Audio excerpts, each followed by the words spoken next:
Mr. Tainari! What is that? Is this Irminsul? How did this happen? What's going on inside? Luckily, we managed to evacuate everyone. What in the world was that? That was terrifying! Oh my. I understand now, Dendroarchon. You make yourself quite clear indeed. Not once over the millennia has Irminsul been so terribly afflicted as this. Please continue, Dendroarchon. Irminsul's root system is what comprises the ley lines. In the past, it has always been hidden away, going unseen by the general populace. But now, an evil intruder is making it reveal itself. It has become a tree of unbridled greed. A clear sign that a deranged experiment has advanced to a new stage. Blasphemy. From where I stand, an experiment in the name of blasphemy sounds rather improper. But, if we are to honor Dottore's will, this is what we must do. The birth of this tree proves to me beyond doubt that this incident is connected to him. But to explain the situation in full, there is someone I need to tell you about.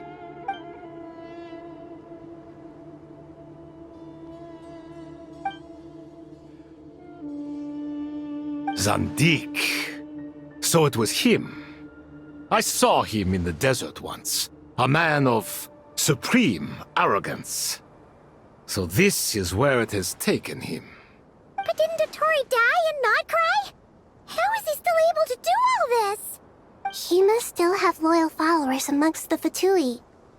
Even so, I'm still unclear as to how he has been able to wield such a profound influence over Irminsul. I can confirm that Fatui forces have arrived in Sumeru City. Furthermore, Irminsul seems to be undergoing some kind of mutation. Evil branches are beginning to grow.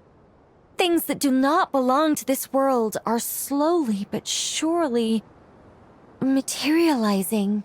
Sorry, I couldn't think of any other word to describe it. They don't seem to be fully formed physical entities yet, after all. But they are gradually becoming real. A baleful tree, climbing up into the heavens. Speaking of Dottore, I have some information on that front as well. I didn't think it was wise to state this out in the open. But my theory is, the mole wasn't cut off after he was caught. They wrote him off from the beginning. You mean, the Fatui never intended to follow through with him? Then why plant a mole at all? It's hardly a conventional strategy, and the rationale behind it is pretty twisted. But as it happens, I know someone who works exactly this way. And when it comes down to it, his goals are very simple. He just wants to confuse people, so they can't figure out what he's up to. He's been a collaborator of Dottore's from the outset. That fact alone confirms that Dottore is involved with this somehow.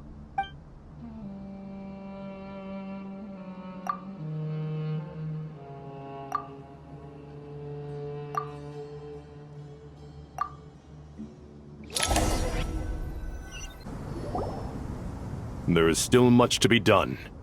Everyone, please remember our core strategy. As per the discussions, the following groups must act immediately.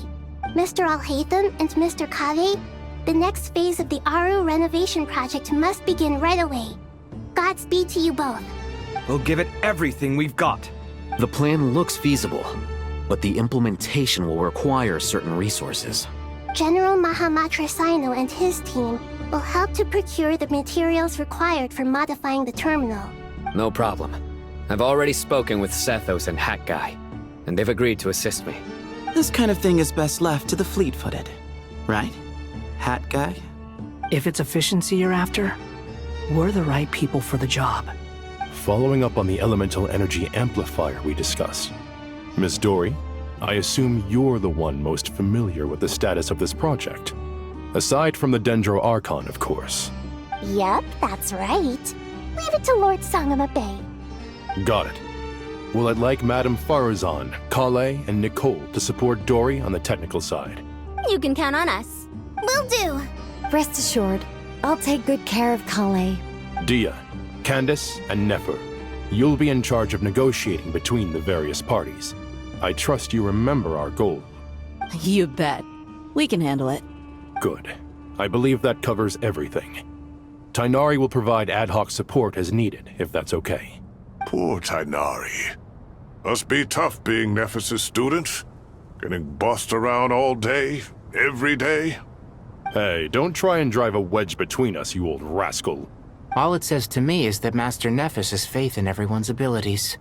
While I'm nominally here as backup, I doubt there will be many situations where my help is needed. Exactly. Finally, Traveler, you and I will head to the border between Sumeru and Natlan. Once that task is complete, I'll be asking some of you to accompany me to the Eternal Oasis. The Eternal Oasis?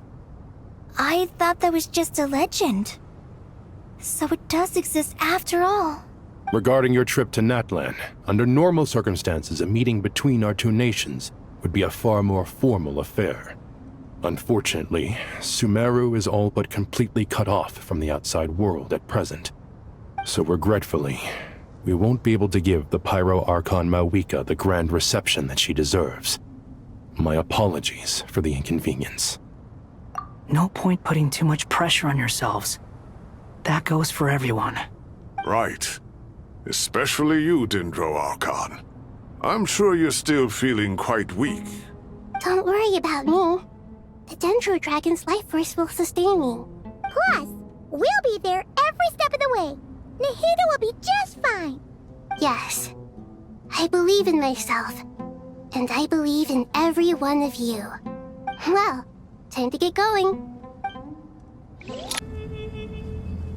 To what extent we can implement the final plan depends on how successfully the Akasha can be modified and configured.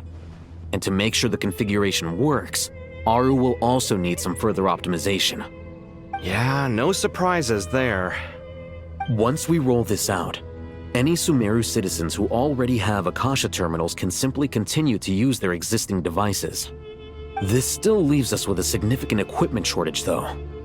Many groups of people were never issued Akasha terminals, including mercenaries, the desert folk, and many others. We'll need a supply of rare materials for the renovation of Aru and the production of new terminals. Right now, the best place to source these locally is from the primal constructs within King Deshret's mausoleum. Time is not on our side here. It's gonna be a race against the clock. The Aru merge and renovation project will have to be carried out by you two. Everything's riding on this, so failure is not an option. Best of luck to you both. As discussed, General Mahamatra Sino and Mr. Hat Guy will source the required materials. Mr. Sethos is quite familiar with the layout of King Deshret's mausoleum. With him accompanying them, things should go quite smoothly. I have every confidence. In the meantime, we may as well take a breather. Makes sense. There's not much we can do until the materials arrive. Get information and stay close. What is this, boot camp? Knock it off. It's just Sino being Sino. You know what he's like. Everyone clear on our mission objective.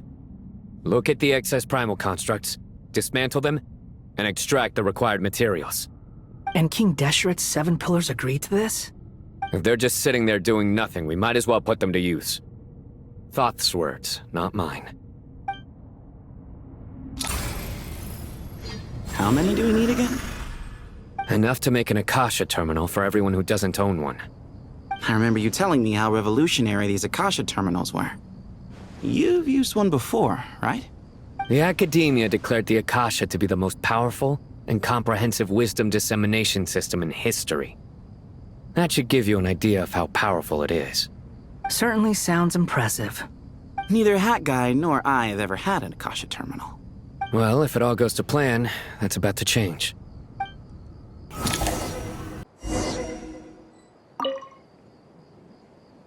Oh, goody! Thank you so much for handling the delivery. What a long way it was. You've really outdone yourselves. I'm well aware what a bumpy, dangerous journey it must have been. Now, I would have loved to oversee the process myself, but of course, those of us who know the plan can't leave the mausoleum.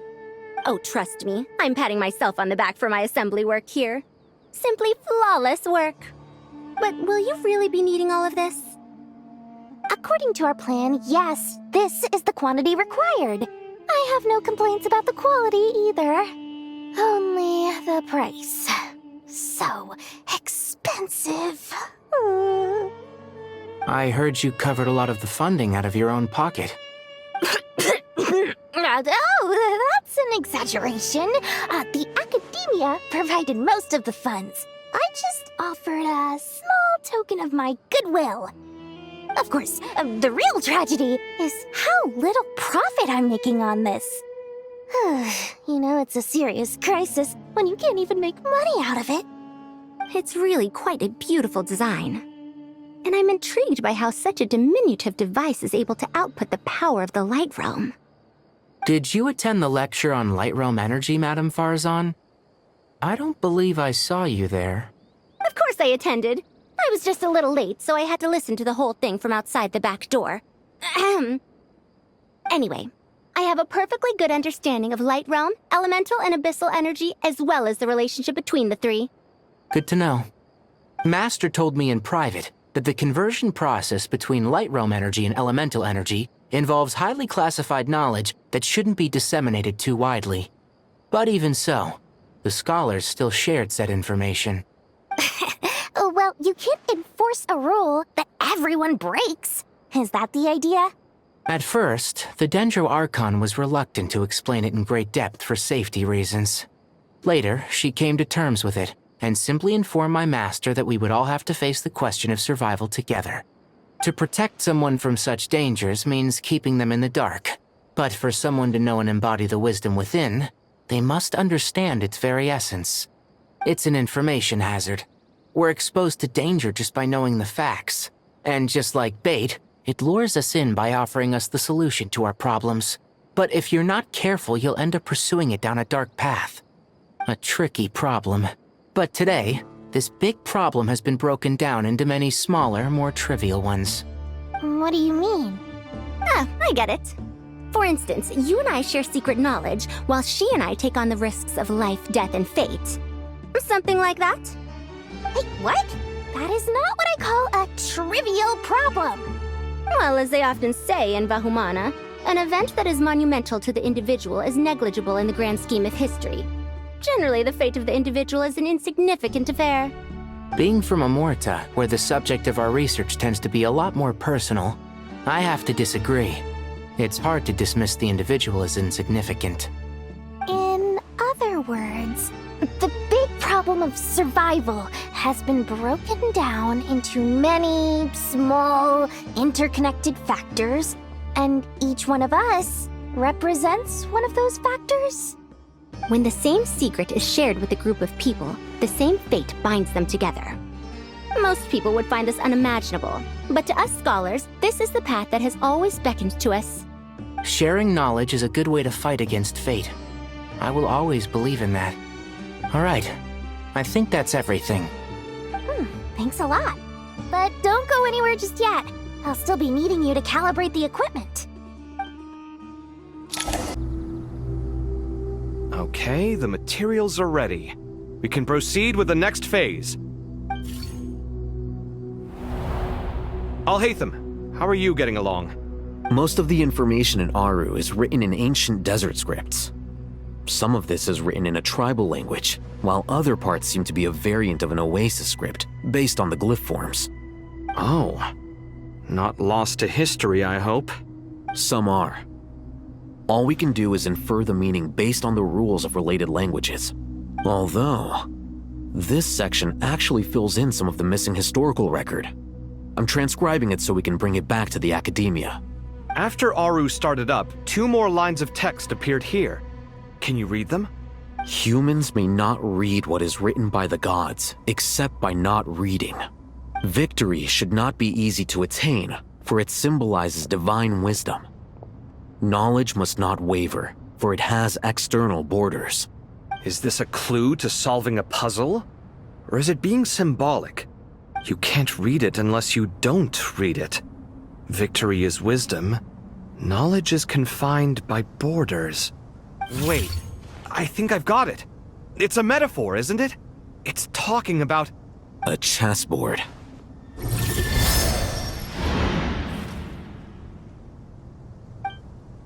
You were right. The youth of today are skilled at solving riddles. Have the secrets buried in the desert not been unearthed over the years all the same? Since Aru is a place reachable through wisdom, this day was bound to come sooner or later. Oh, I've always been against overly cryptic sentences. Don't you get tired of reading and writing all that? Ah, it's you three. Just in time. We've been delving deep into Aru, and now this board has appeared. I've heard this was how you'd while away your free hours. You must be quite the experts by now in that case. It is true. King Deshret's chess games are some of the most well-loved of all his wonderful creations. If you have ever been to Safhe Shatranj, you may well be familiar with the chess pieces you see here. Is this chessboard supposed to be another visualization of the interior of Aru, then? Naturally. Visitors, everything is ready. Only by completing the challenge on the board in accordance with the rules will you be permitted to overwrite Aru. 1 second. It's not dangerous, is it? Dangerous? Why, yes, of course. I should be the one to go, then. Wait for me here. Sounds like the self-confidence of our present company has rubbed off on you. Don't be ridiculous. I'm your upperclassman, and that means I have to look out for you. I appreciate the sentiment, but a game of chess typically requires 2 players. Besides, I'm sure they won't let things get out of hand. Keeping things relatively safe is in your best interest too, isn't it? Fair enough. I mean, you guys are controlling the difficulty, so please don't go too hard on us, all right? Ah, but Bennu said he wanted to put some respect into these whippersnappers. All right, all right. Thank you. Obviously, we'll still try to be careful. This doesn't seem like ordinary chess. Is the goal to defeat the opponent? No, you must enter the board and pass the trials we have placed there. Ready? Let's do it.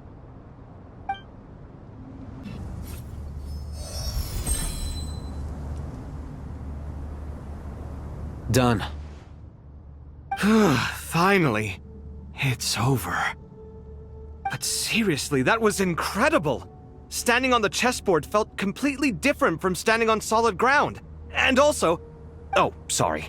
I'll save my thoughts for later. Thanks to the 3 of you for helping us out with this. Is it just me, or were you giving us quite a lot of guidance along the way? We made but a humble contribution. You lived up to our expectations. Bravo! Our aid was not given for naught. In addition to the existing functions, I'd like to ask you for another favor. Since Aru's interference shield can cover the entirety of the mausoleum, it should be possible to extend its range even further. Perhaps you can find a way. So, building upon the existing functions to... Ah! I'm with you! Imagine for a moment. What would the ideal outcome look like if this function were compatible with the devices? I agree. This is the best solution possible. Please, everyone, we beg you to help us. Me, oh my! Well, since you ask so very nicely, I suppose... Goti? Kroko? What do you say? Naturally. There you are. Miss Nicole truly is an angel. She shows great wisdom in guiding others, and she has already sent word to Netland on our behalf. She said that while the other members of the Hexen Circle are busy with important work, she is quite free, and she is more than willing to accompany the people of Sumeru for the entire journey. Oh, there's Nicole, all right. Always super patient and loves to help everyone out. She's the best. She is. So kind and enthusiastic. Well, time for us to get going. Let's head out.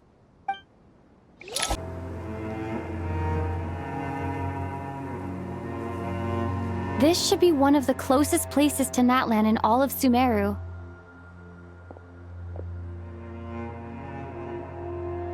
There's the barrier Nicole and Nefer mentioned. It completely cuts this nation off from the others. But why? Why separate you from the rest of the world now, specifically? And if I'm not mistaken, Irminsul was polluted once before, wasn't it?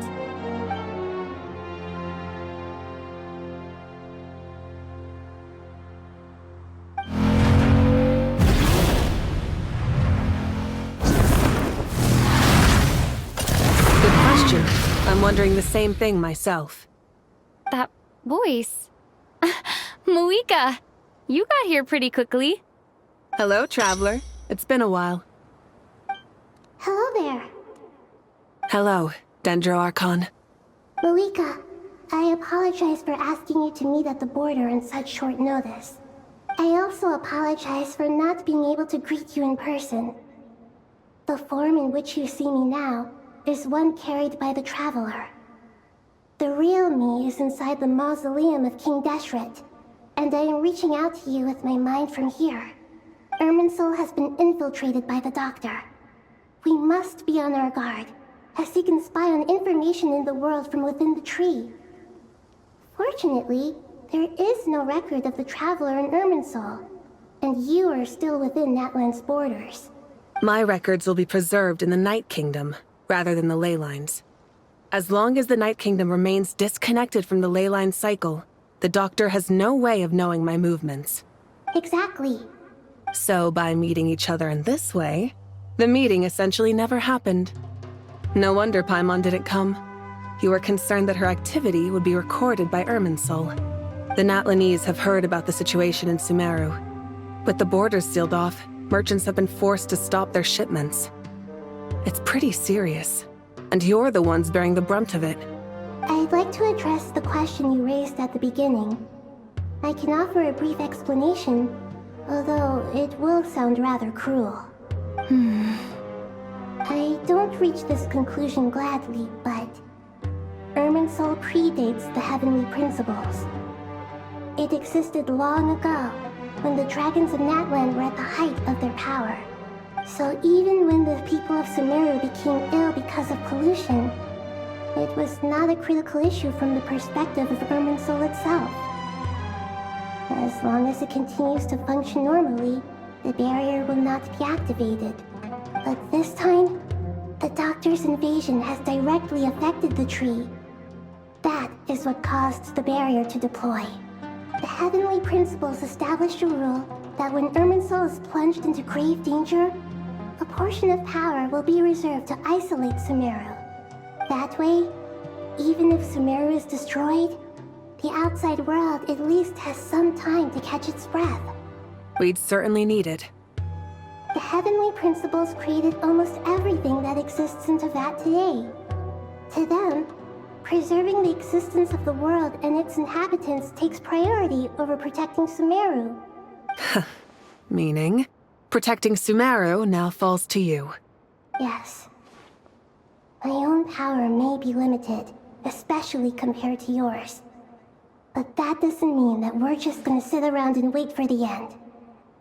If necessary, I will utilize any and every means at my disposal. Nicole of the Hexen Circle didn't say exactly what this meeting was about. But after hearing everything you've said so far, I think I can guess where this is going. That's right. Nahida and I discussed it at length. We both know how presumptuous this is, but... You need the pyronosis, don't you?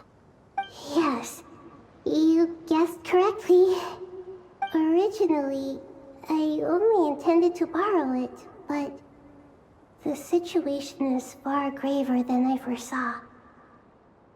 So instead, what I ask of you is to please give the pyronosis to Sumeru. Why do you sound so nervous? There's no need to be shy. Surely a gnosis is pretty important to a god. I guess, but it's not as if losing it would suddenly render us powerless. But I'm sure you don't need me to tell you that. With all the nations you've traveled to, and all the gods you've met, you must have realized that by now. As far as I'm concerned, a Gnosis is basically an elemental energy enhancer. But I don't usually use it. You know me. I like to think I'm pretty strong without it. Yeah. Not about to dispute that. So you see, you don't need to sweat it. Here, take the Pyronosis.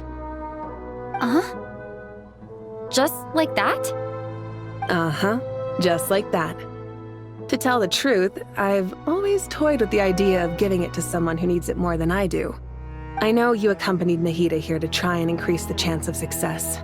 It's a good thing you did, because your involvement is one of the main reasons you've managed to persuade me. Are you sure about this? Handing over your Gnosis just because of me? I won't try to quantify it, but trust me. Handing over the Gnosis to Tumaini is far from the craziest idea I could think of. Besides, even if you hadn't come here personally, I think I still would have agreed to Nahida's request. Irminsul doesn't just affect Sumeru. It impacts all of Teyvat. I know all too well how difficult it can be to protect the things you care about. So logically, morally, or however you want to cut it, helping you is the right thing to do. You don't need to tell me the specifics of your plan. Where the Gnosis is involved, the tighter the secrecy, the higher your chances of success. Moika, my heartfelt thanks go to you and the people of Natlan. Don't mention it. But now for the hard part. How do I actually give it to you? The Irminsul barrier is right in the way. I have an idea.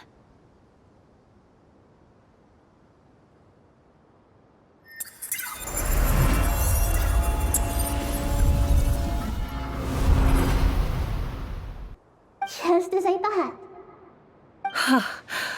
Incredible. What did you do? Just made a lucky guess.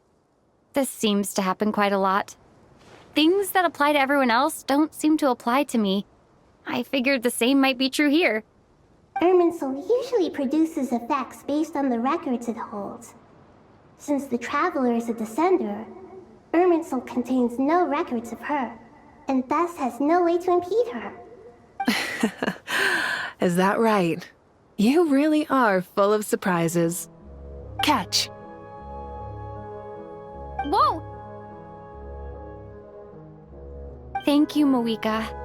Thank you for trusting us with something so important. All right. No need to get so formal. It's not like we're strangers. Besides, there's still one problem. You might be able to pass through the barrier, but I don't know about the Gnosis.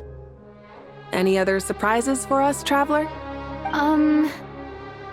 Let me try something. I have the Pyronosis in my hand. It feels strangely ordinary, not particularly heavy. And yet, this tiny thing symbolizes the mighty authority of a god. I need to think hard about my memories of Pyro. My memories of journeying through Natlan. All those important experiences I've had.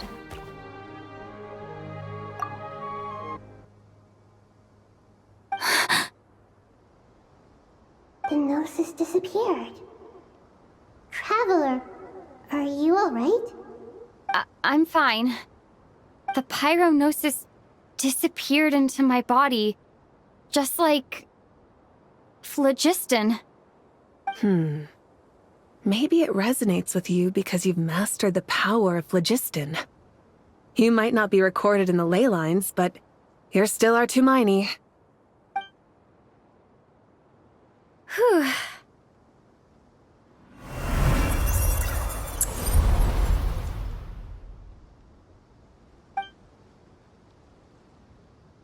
Please allow me to express my gratitude once again, Moika. Pleasure.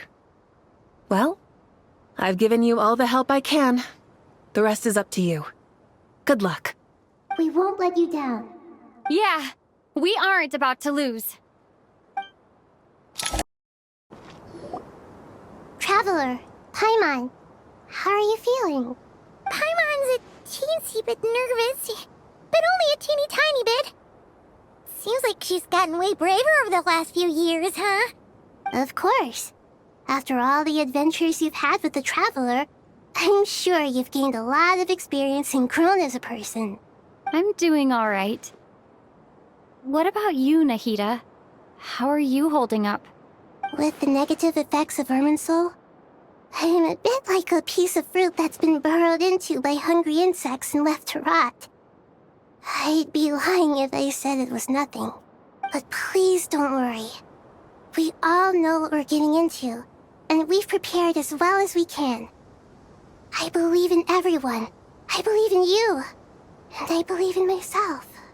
Stoking the fire inside oneself is certainly one way to live, but knowing when to rely on one's companions is also a form of great wisdom.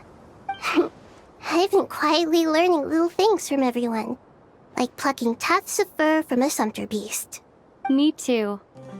With the constant traveling, I'm always learning and growing. That's the journey of life. I think there's someone else here who would share that sentiment. Don't worry about what I think. I was just passing by and happened to overhear your conversation. What are you talking about, Hat Guy? This is the top floor. No one passes by the top floor. Says who? You can fly just like I can. I would have thought it makes sense to you of all people. I don't know why, but I feel a little more relaxed now. It shows that you feel comfortable laying down your burdens in our presence. It means that Sumeru is a place you can trust, where you know we have your back. And we feel exactly the same way around you. That's what it means to be friends.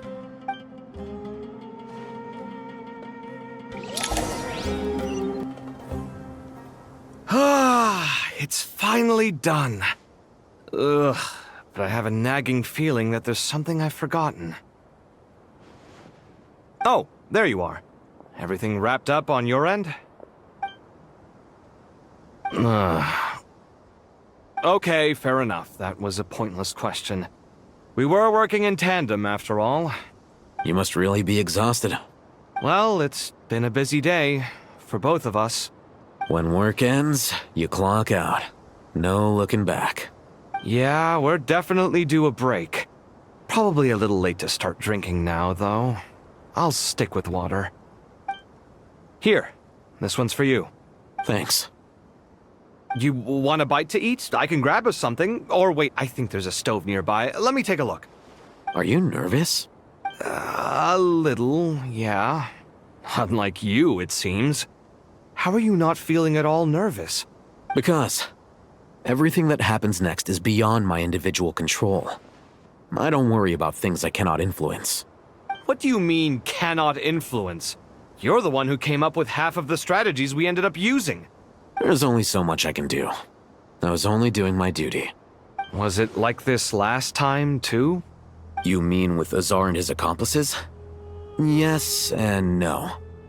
The situation back then was easier to control, but we weren't as prepared as we are this time. So the enemy is stronger, but so are we. I still vividly remember the way you interrogated me in the library after the fact. Where were you when Sumeru needed you most? If your memory is so vivid, you might also recall that it was you who came looking for an argument. You're often the one who initiates these things, you know. I came for a conversation! I didn't know it was gonna turn into an argument! Anyway, at least I showed up this time. So, what do you think? What do I think? I think we're certainly better off for it. It's good having me around to help out, huh? Absolutely. As a citizen of Sumeru, you displayed a remarkable sense of responsibility in the face of disaster. Certainly feels that way.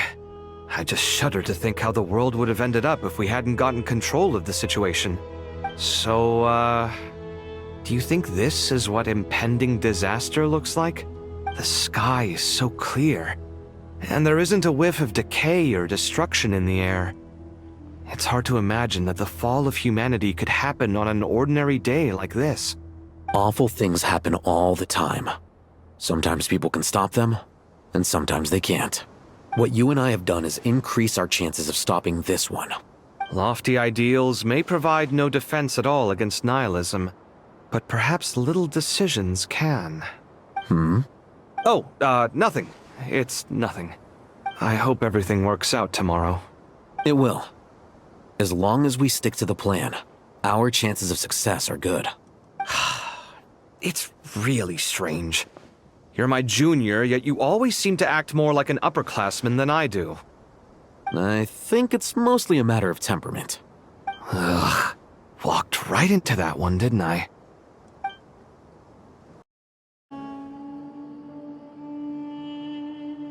We'll make our move after sunrise tomorrow. Good. Is everything ready? As much as possible. That'll be enough. Don't let the pressure get to you. We'll take things one step at a time. That's how we've always done it.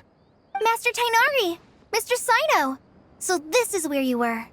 I brought some juice and some water. Would you like some? I know how easily you get dehydrated in the desert, so you should definitely have some water. In which case, I'll have the juice. I gotta ask, though. Who's on juice-making duty at a time like this? Madame Farazan said she was feeling a little nervous, so I told her about the automatic juicer my friend invented. She took it right off me and started making carton after carton of juice. A juicer? Did Sucrose send that to you? Yeah. I hadn't had the chance to try it out before this incident occurred, but I couldn't bear to leave it behind in Gandharvaville. The juice is very sweet. I think so too. Kale, how are you feeling? Physically, I'm okay, but it just still feels strange to me. Why would a great power like this come to someone like me? I know the feeling well. That same question ran through my mind every day as a kid. At least now, you have someone who can relate to you.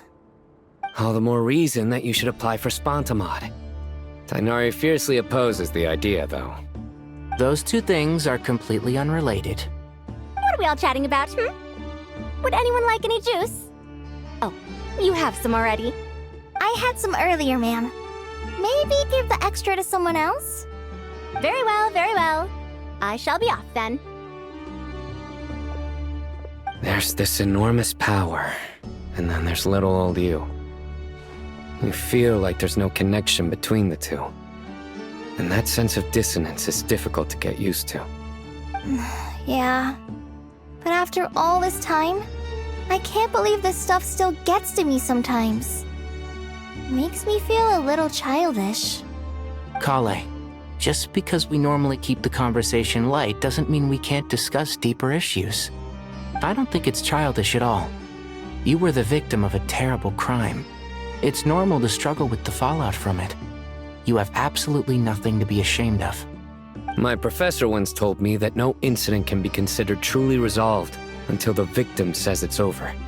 Your rage and your pain are completely justified. Thanks. Miss Nicole said that. The same god remains which were once used to inflict so much pain upon me have now become a weapon with which I can protect everyone. It's like my own personal kind of evolution. Every innocent person who's been hurt needs time to realize that it wasn't their fault. I was the same. But it's all about to be over. Tomorrow, it ends for good. I don't know if you've noticed, but you rarely stumble over your words anymore, and your outlook has become much more positive. It's a big change from how you used to be.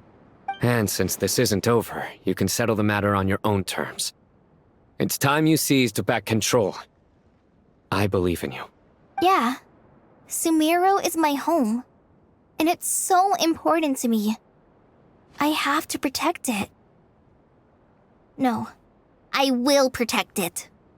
And once you're done, how about you come back and apply for Spontamod? Stop it with the sales pitch, would you? Hey, excuse me. There are still 3 unclaimed cups of juice here. Why don't you take one each? Ugh, my arms are getting sore from carrying them around everywhere. Madame Farazan, why are you... Here, let me take them off your hands. Thank you, Madame Farazan. Drink up and enjoy my handiwork.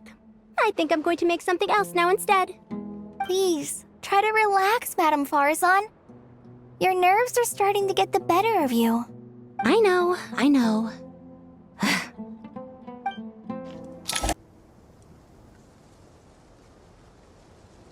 Something on your mind, Miss Nefer? Nothing in particular. It's just... right now, the future feels strange and unfamiliar. But the future has not yet arrived. How can you say how it feels? Some people know that there's an impending disaster. Others remain blissfully unaware. Each group is imagining an entirely different future while walking towards the same one. But when they get there, they'll still find they feel differently about it. People are shaped by their circumstances. Different circumstances create people with different perspectives. I've always found the perspective of the Vahumana Darshan to be a particularly incisive one. Even at the height of the crisis in Nodcry, people held diverging opinions. But things are different this time. Indeed. Regardless of faith, gender, wealth, skin color, or eye color, everyone in Sumeru knows what will happen tomorrow. The world has never been an especially fair place. Yet now, against all odds, a moment of unprecedented unity and equality is about to take place. It's fascinating. If only my father could have lived to see this era. Era. To me, that term represents a much greater span of time. It can be an unsettling word. I would even say I'm afraid of it. Do angels even feel fear? Yes, at least I do. I fear the gap that grows wider with each passing day, and the never-ending flow of time. Time renders all memories insignificant, and reduces all splendor to nothing. But those memories are the one thing I do not want to lose. You're very human in that regard. If angels draw too close to humanity, our wings burn away in the bright flame of awareness, and we fall to the earth. After spending so long among humans, I have lost much of my former glory. Maybe that's a good thing. You're more human than some humans are. I've been talking to Kale a lot in recent days. We seem to be in completely opposite situations. I suppose that makes us good case studies for comparison. Case studies for who? Myself, I suppose. After comparing the two of us, I suddenly discovered that I desired more than before. It was a gentle, pleasant sensation. Just as most people pursue glory and miracles, I too am pursuing miracles of my own. Guiding humans to make the miracles in their hearts a reality. That is my miracle. It doesn't sound so bad, does it?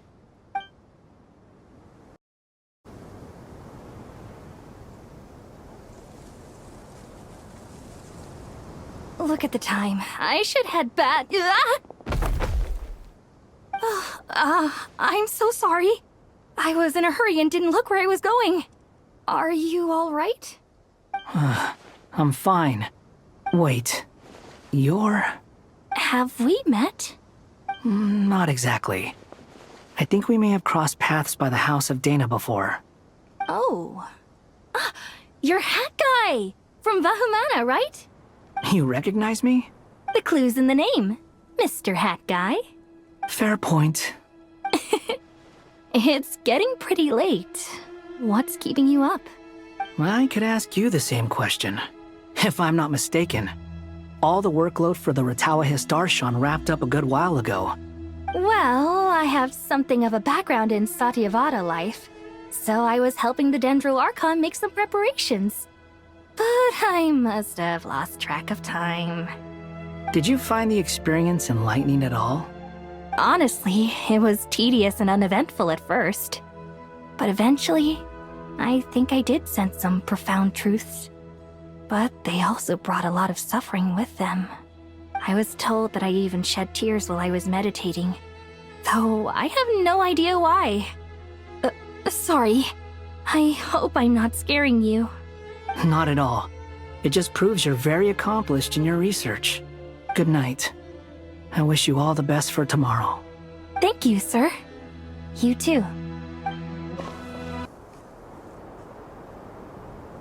Too bad we've got a fight tomorrow. I could really do with a stiff drink. Let us pray instead. Prayer. How nostalgic. Lord Sangama Bay. Came to get some fresh air too, did ya? That's right. Actually, I was hoping I might run into you, Dia. I wanted to let you know that I've stocked up on that perfume you said you were so fond of. No, really? I'll take 2. Any chance of a friends and family discount? I knew you'd ask that. And I'm afraid to say that... Surprise! It's free of charge. That's very generous of you, Lord Sangama Bay. Does this mean you've made a fortune in Notcry? Nope. Turns out it's not that easy to turn a profit there. I even ran some assorted losses. But anyway, that has nothing to do with why I wanted to give you and Dia a small gift. Remember that merchant caravan you two rescued in the desert last month? That was transporting my goods! No way! I had no idea that was your shipment. Explains the, eclectic mix of goods, though. Lord Sangama Bay's investment in the desert and generous stockpiling of goods has helped many people over the years. The shelters you funded especially have made life a little easier for the children and the elderly. Wait, how did you know about that? Oh, I see. Nefer told you, didn't she? That pesky lady. Aren't intel brokers at least supposed to charge for divulging people's secrets? She and Candace go way back.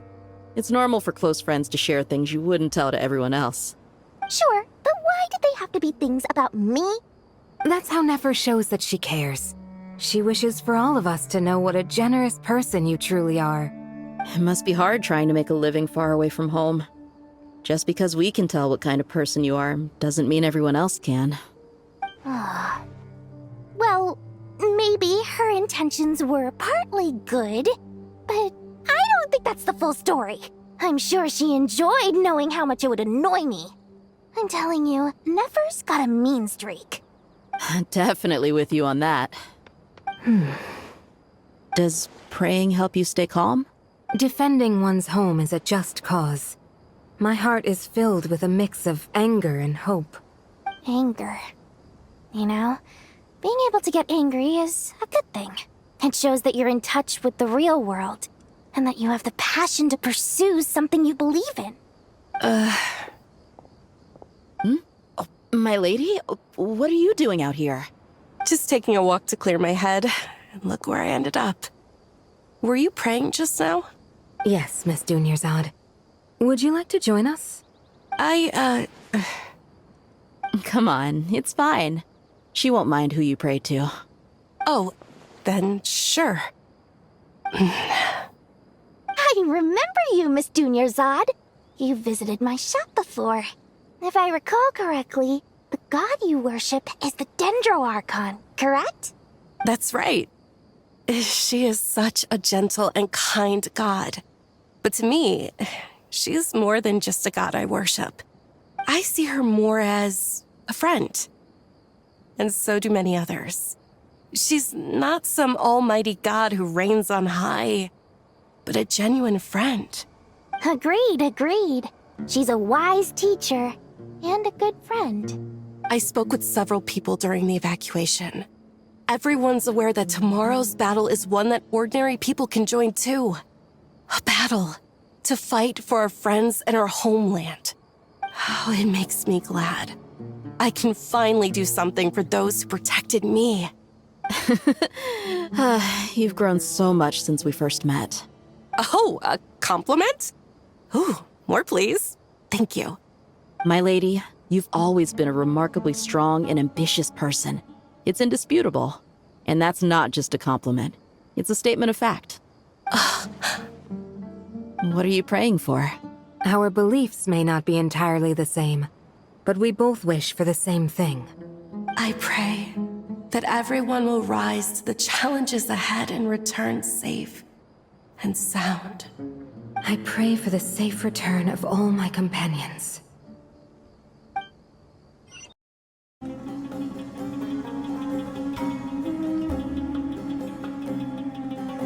I have not felt this way in a long time. Standing up high, gazing out at the rolling dunes. One cannot know what freedom truly means without first losing it. The golden slumber truly lives up to its name as a dreamland.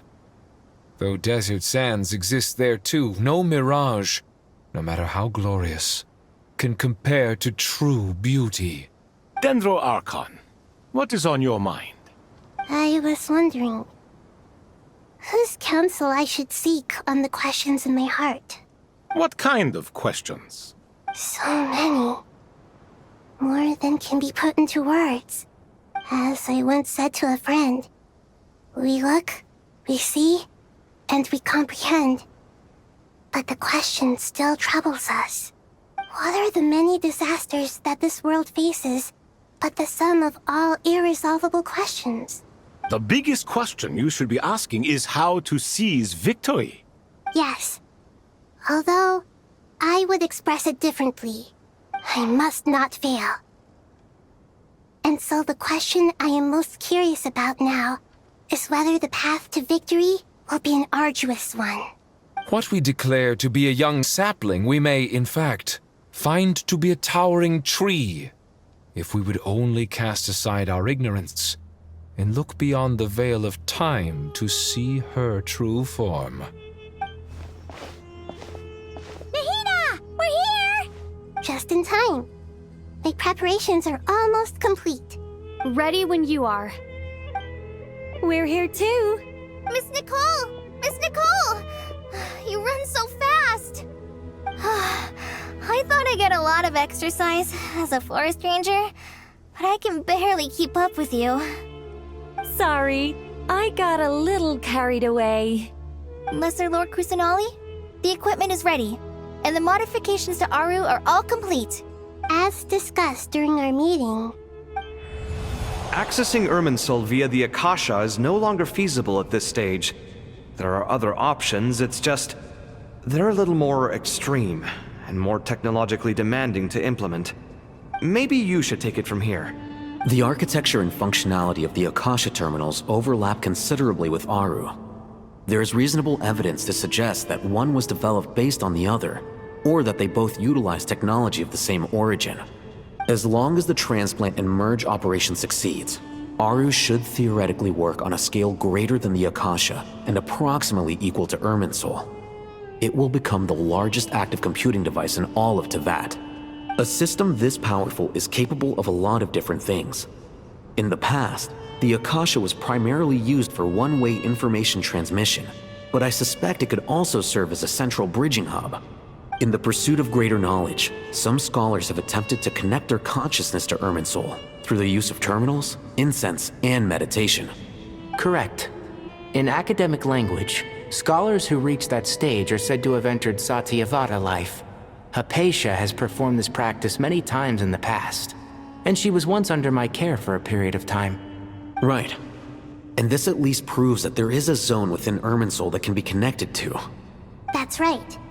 Providing wisdom to the people is one of the very reasons for Irminsul's existence. I think I understand where you're going. Please, continue. In that case, I'll skip to the conclusion then. We need to further modify Aru, merge it with the Akasha, manufacture terminals, and distribute them to every single person we can reach. Every person? Even the desert folk? Yes, everyone. I've already calculated the amount of raw materials we need. So you mean we're going to get new Akasha terminals? Yes, but this time the people of Sumeru won't be using them to acquire knowledge, just to connect to Irminsul. That's the key. When we evacuated the city, we brought all the important assets from the House of Dana, in case we ended up needing them. Fortunately, this included the Akasha system's main terminal. We've checked all the relevant records, and one thing is certain.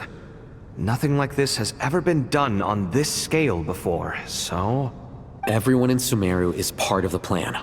Whoever controls the people controls the situation. Since this function of Irminsul was introduced, it has only ever been made available to scholars, who don't constitute a particularly large group of people. But by expanding the scale to include all the people of Sumeru, all the individual connections will stack up to create a significant load on the system. Under normal circumstances, Irminsul would be able to cope with the additional load. But with it already being under strain from other activities, its remaining capacity is limited. Thus, it might be possible to shut it down completely by overloading it.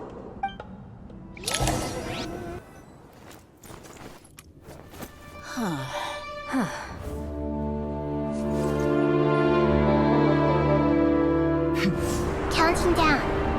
3, 2, 1. Are you ready? Ready!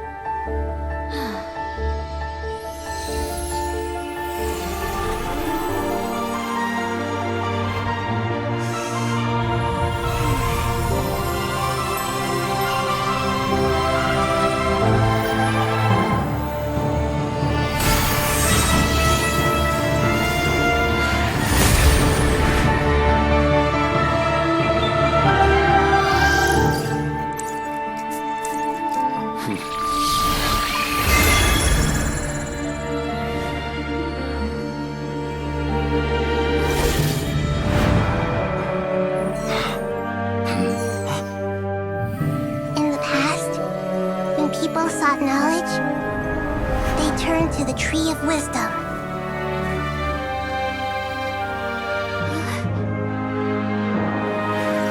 Today, we use it to save Sumeru and the whole world. These boughs that nurtured learning must not become tools for destroying the world.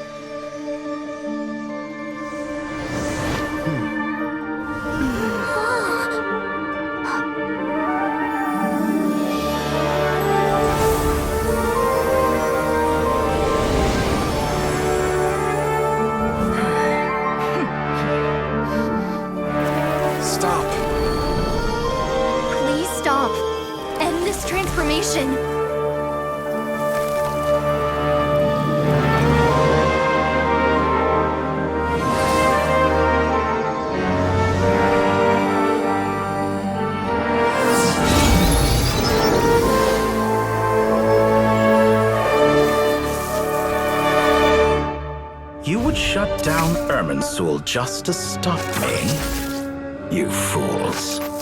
I have all the time in the world.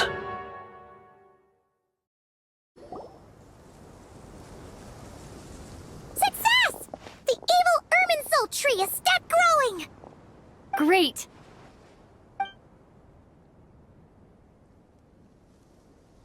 What a display of true courage! The courage to think and the courage to act. I never thought I would witness the shutdown of Irminsul with my own eyes. Perhaps this is human wisdom in action? Indeed, only humans could do such a thing. Gods are few and far between. What was once created for spreading knowledge is now used for another purpose. A rather ingenious plan. I am grateful to you three for your help. Only thanks to you were we able to extend Aru's interference capabilities to cover all terminals. Now, nobody who wears a terminal will have their activity accurately tracked by Irminsul. No matter how many eyes Dotori possesses, he will not be able to see us clearly. Now for the next step. I will need the help of your supreme powers once again. How might we be of service, Lord of Dendro? I need to reach the Eternal Oasis immediately. Right now? In that case, Ibis King, would you agree that this is a fine opportunity to dust off our old tricks? Never. I assume you have that chess set with you? You mean the one you gave to me as a gift? Asking for it back, are you? How could I? You misjudge me. I just wanted to show you another way you can use it. Connect to Safhe Shatranj.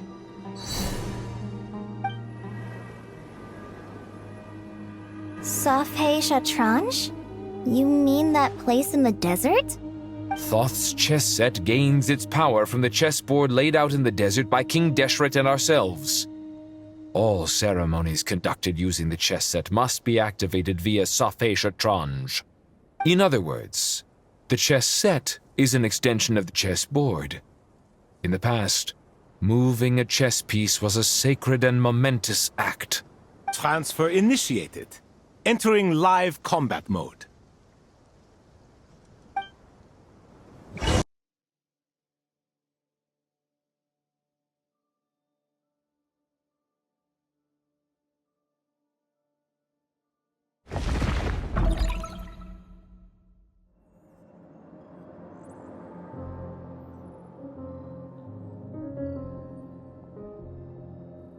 We haven't heard a single word from our spy in the desert. I'm afraid he might have been captured. Never mind. But we spent years turning him. And a lot of Mora. Nothing comes for free in this world, but the loss is not without its purpose. For a small price, we have wasted a precious amount of the limited time they have. Quite a bargain, if you ask me.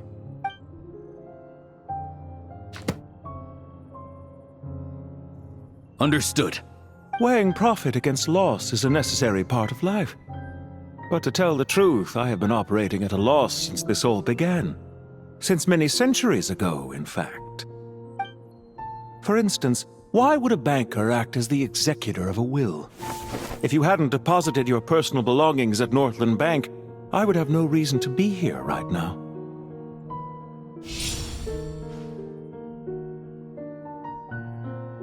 Dottore, I've placed your final data backup into the ley lines as per our contract. I trust we are now square for the safe deposit fees you paid. Is it not a little petty to split hairs like this, given our amicable relationship? I consider sound bookkeeping a matter of principle. Do not forget that you only live to see this day thanks to me. In fact, every day of your life since you met me, you've been living on borrowed time. Why, that's hardly a fair assessment. I will concede that my survival was perhaps at your whim, but I became a harbinger on my own merits. Managing money is not like other professions. Mine is not a role I could have acquired based on your recommendation alone, and certainly not one I could have lasted so long in without genuine ability. The information stored in the ley lines is quite comprehensive. Rest assured, I have not forgotten how strong your pride is. Well, I presume you have no sense of fragmentation while talking with me. How could anything possibly go wrong with such strict measures in place? The remainder of your soul was split in two, with one half sent to Nodcry and the other stored in the most secure vault of the Northland Bank. Though I must say, your disdain for the other segments is quite amusing. Zandik is you, and you are Zandik. Zandik created the segments, yet you, a segment yourself, reject him.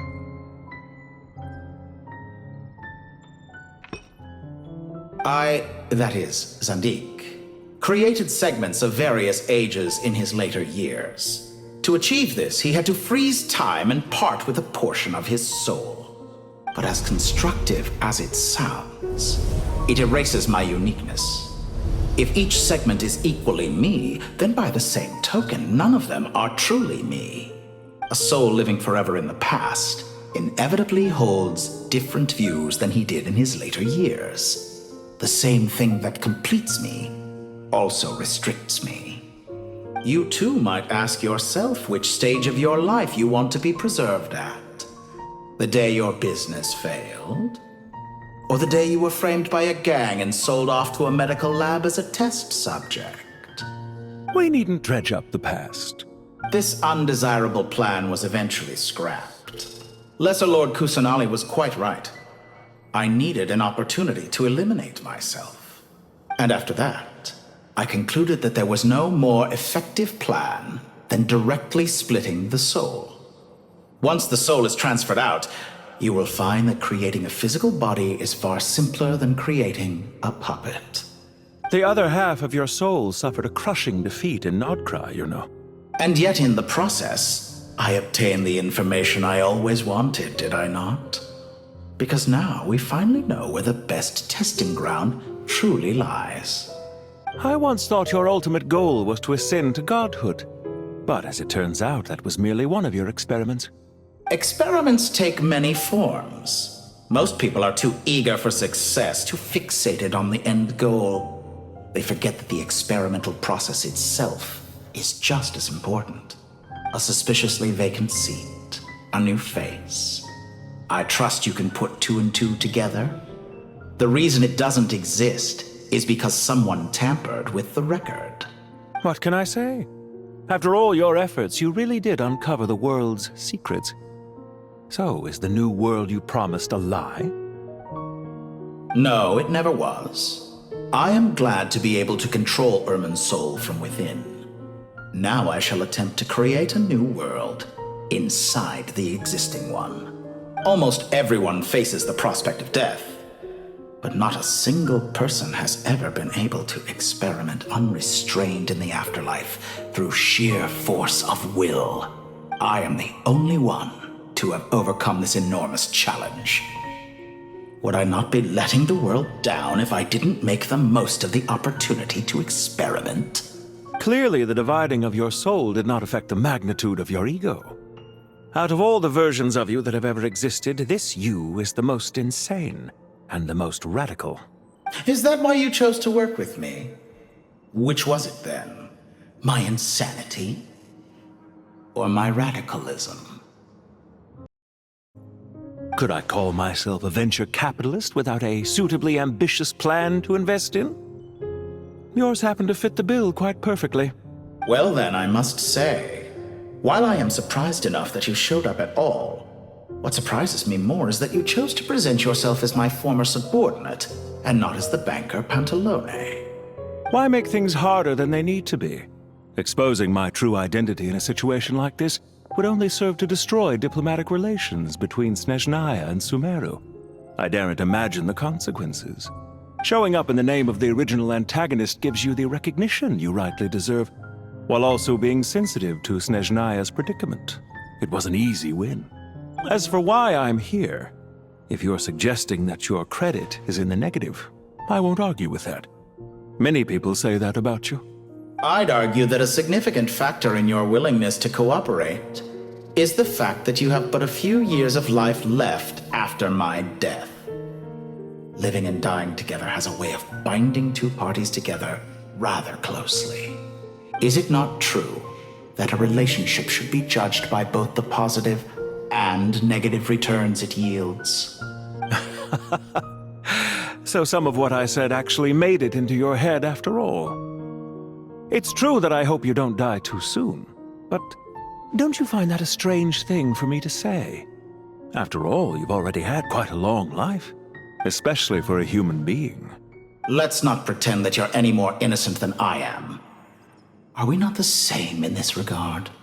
We both despise the existing laws of this world, and neither of us enjoy being under anyone else's control. Is it really so greedy to want the world to operate by a new set of rules? Of course not, my dear friend. And as I've said before, mutual interest is the foundation for the most reliable of relationships. You can attest to that. I just hope there never comes a day when I have to work too hard to prove that. Regrader, sir. People have been spotted approaching Sumeru City. How strange. Despite your access to Irminsol's data, it appears the soldiers noticed before you did. They must have found a workaround. Well, Dottore, I trust you know what this means. The fact is... They're coming. They'll breach the city gates any moment now. But even so, I would say Irminsol is a wonderfully convenient thing on the whole. If you do manage to create a new world, perhaps you could plant one outside my office, too. I'll consider it. What do you need me to do? Stall them? The experiment will take time. Stall them for as long as possible. Very well. But you're really asking for the moon here. Have you heard this story? There was once a guilty man, kneeling in the center of a church while an angry mob outside waited to bring him to justice. He pleaded with the gods, begging them to grant him one final request: the chance to finish confessing his sins before he was sentenced. Many suns and moons passed, seasons changed, and still his confession continued, as if he intended to speak until the end of time. Are you suggesting I worship you as a god? Or were you hoping that I might confess my sins to you? Certainly not the latter. That would make my life miserable indeed. For someone who despises them so, you never seem to have any objections to me creating or becoming one. At first, I thought you'd be furious. Concerned I would terminate our partnership, were you? Not at all. You had reasons why our partnership must continue. Don't you find people's attitudes toward gods amusing? A god descends from the heavens and people worship it unreservedly, blindly following whatever rules are given to them. And yet, when they see an ordinary person gain godlike levels of power by virtue of their own hard work, they treat him with nothing but suspicion, even if he is a compatriot. Is that supposed to be a compliment? No. I was just thinking. I pity the man who would call you a compatriot. There's no need to be so self-critical. I know it's a little late in the day to be asking this, but how have you been keeping? I'm flattered that you would take the time out of your busy schedule to consider my well-being, Doctor. The part of your soul that went to Nodcry caused quite a stir, sending our organization back to the drawing board on numerous fronts. It was quite a headache for everyone involved. Dear me. I must have caused you no end of trouble. You certainly did. I had the rare honor of being summoned before the Tsaritsa with Pulcinella to answer for myself. A terrifying ordeal. Don't worry, I pulled through. At most, it's a public relations nightmare. I made sure of that. Now I'm curious. How did you explain yourself? Oh, it was quite simple. I just pinned the blame on someone who wasn't there to defend himself. I could hardly be expected to defy the demands of someone as insistent as the Second Harbinger, now could I? How you slander me. You know full well that I am perfectly amenable to reason. There's no question that you are partly to blame for the ruin of my reputation over the years. Do you have anything lined up for when this is all over? Hard to say. Field work always takes quite a toll on me, as you know. Once I'm back at Snezhnaya, I'll start with a well-earned cigarette. Why are you so eager to ruin your lungs after I went to the trouble of replacing them for you? If you have an issue with it, feel free to try to stop me. What's on your mind? The limits of humanity. It's a pity. Despite running countless calculations, I find there is simply no way to reduce any further the amount of one's soul required to sustain an individual. It's rare to hear you admit to being unable to achieve something. I beg to differ. For instance, as I've told you before, the original me was prone to motion sickness and couldn't make long train rides. Ah, yes, of course. One of the reasons you often sent yourself out on errands. What are you thinking about now? A new experiment. In the event that my soul was depleted, say we extracted my data from someone else's memories, yours for instance, and then combined it with your intact soul as the base material, what would we create? Such a scenario would be impossible. Oh? As long as your current soul survives, there will be no need to create a new individual. Don't forget, you were the one who approved of the present situation wherein only one Dottore remains. And if you ceased to exist, who would be capable of performing this experiment?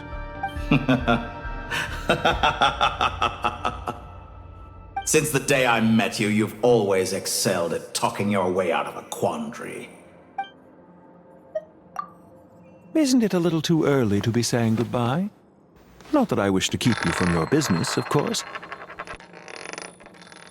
Very well. Let's leave the conversation there for now.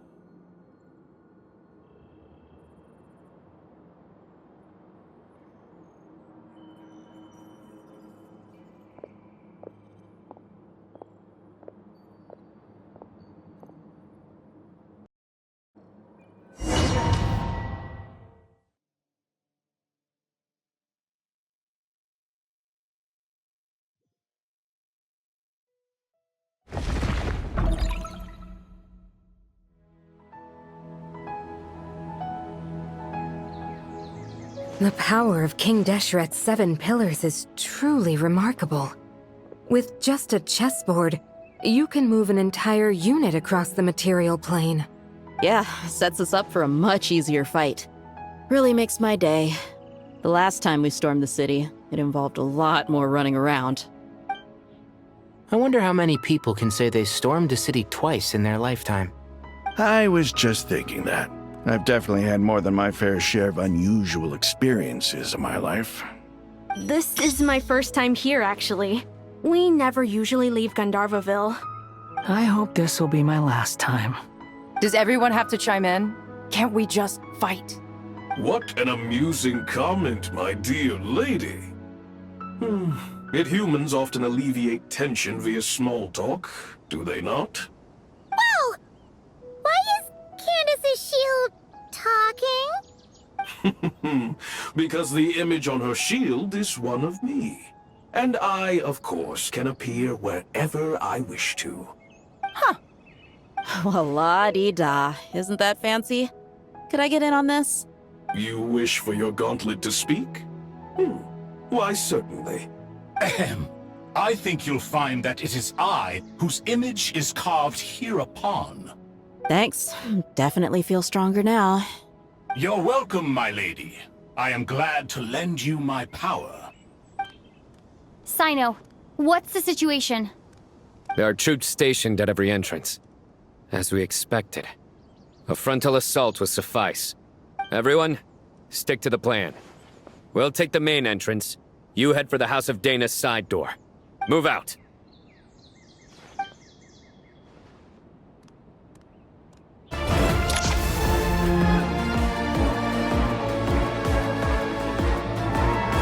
Waterway secured. Brothers! Sisters!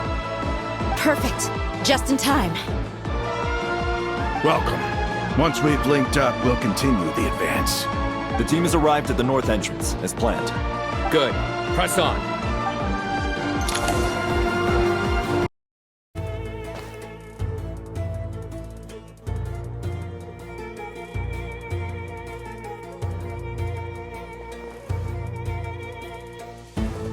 Look out! It's an ambush! Finally. We need to hurry. Take the middle road now. Mahamatra Sino, area clear. Don't relax just yet. More Fatui approaching from the right.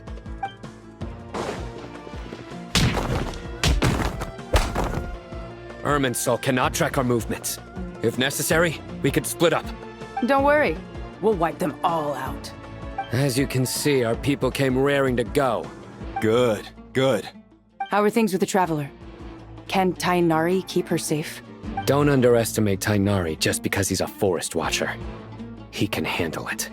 All right. You know that's not what I meant.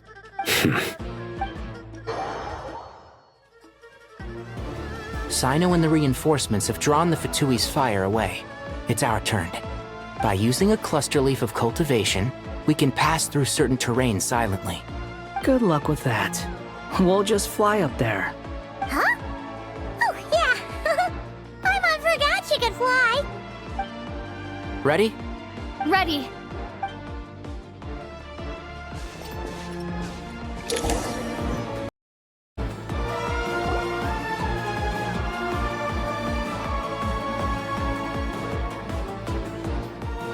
Fatui soldiers up ahead.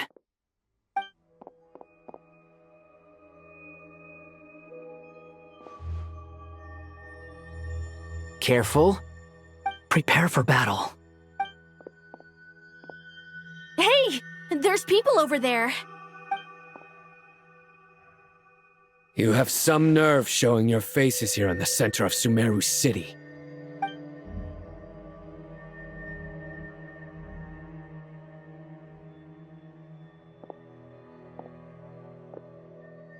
You're right on schedule. Well, this guy sure as heck isn't your average Fatui sergeant. They've stationed quite a few people nearby. It definitely looks like they were waiting for us. But something feels off.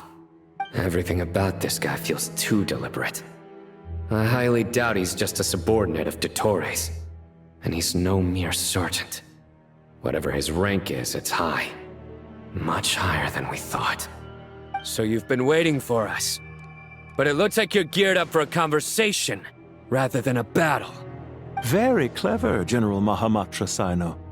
I know you're the one in charge of this siege, and I look forward to making a deal with you. A siege? Sumeru City belongs to us! Historically, yes. But things can always change. We have quite a sizable force with us, you know. For instance... There's a Fatui ambush at the north gate. Can you handle him? We can for now.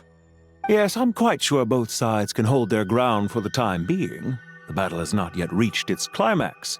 But what happens next? Do you enjoy watching bloodshed? Surely some of those here are people you count as friends. Once a war begins, some people must die. I doubt you wish that fate upon anyone you know. Wait a second. It's a trick. He's not even there. Silence! He disappeared. What was that? A ghost? Curses! He was never there to begin with. That was just a shadow projected there to lure us in. Enough talk! Attack! I apologize for being unable to accompany you at this crucial moment, but I am compelled to leave for reasons beyond my control. Please excuse me.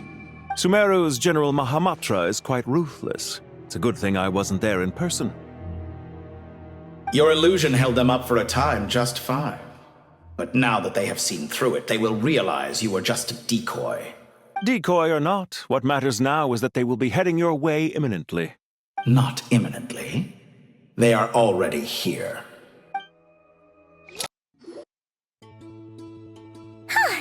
We made it! This is far enough. Tainari, you go help Sino. Don't worry about us. We'll manage from here. Are you sure you don't need me to stand guard? No need. Once the connection is established, we'll disappear from the sanctuary of Surasthana. Go help the others. All right. Goodbye for now, then. Please tread carefully.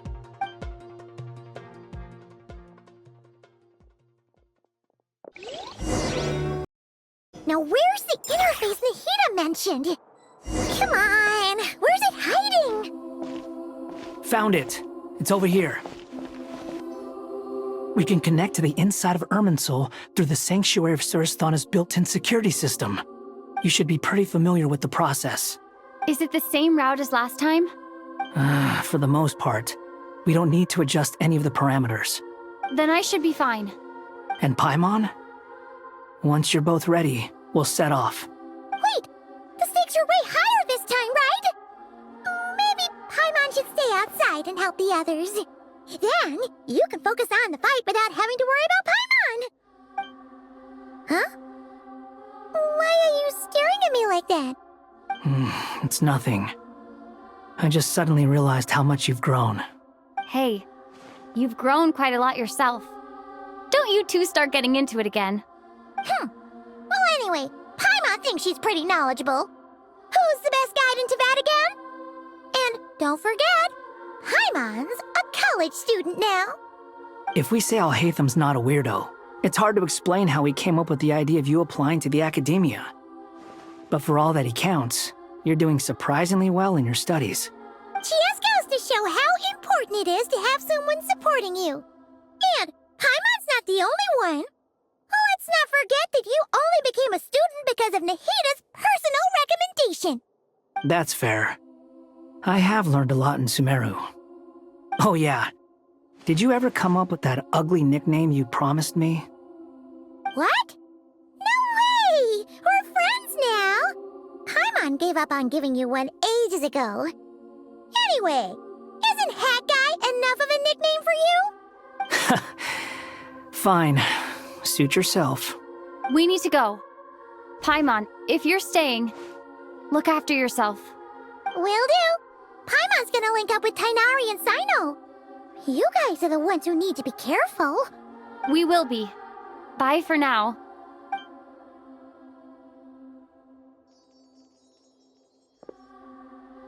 Initiating connection.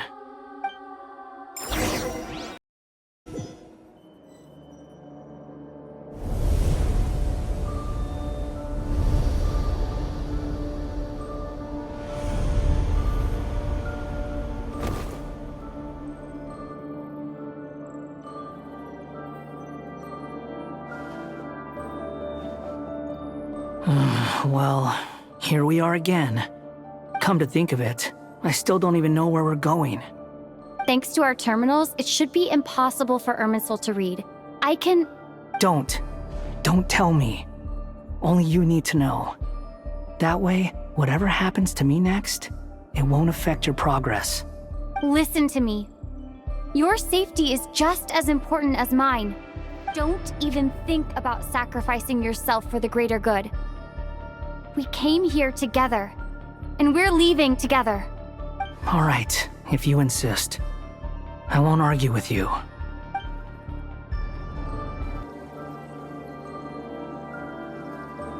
This place looks so different from how I remember. It's unrecognizable. It's a complete mess, like someone's turned the place upside down. Must be Dottore doing. Either he's searching for some information he needs, or... It's still changing. He has to know we've entered Irminsul. But luckily for us, he can't pinpoint our location. Be on your guard. Don't let him find us. The red is corrupted by Dottore's power. Don't touch them, or you might alert him. The same old trick again? Are you kidding me? Let's handle it just like we did before. This cheap trick isn't gonna stop us.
Trap! Is that why he was using the same trick over and over again? To get us to lower our guard?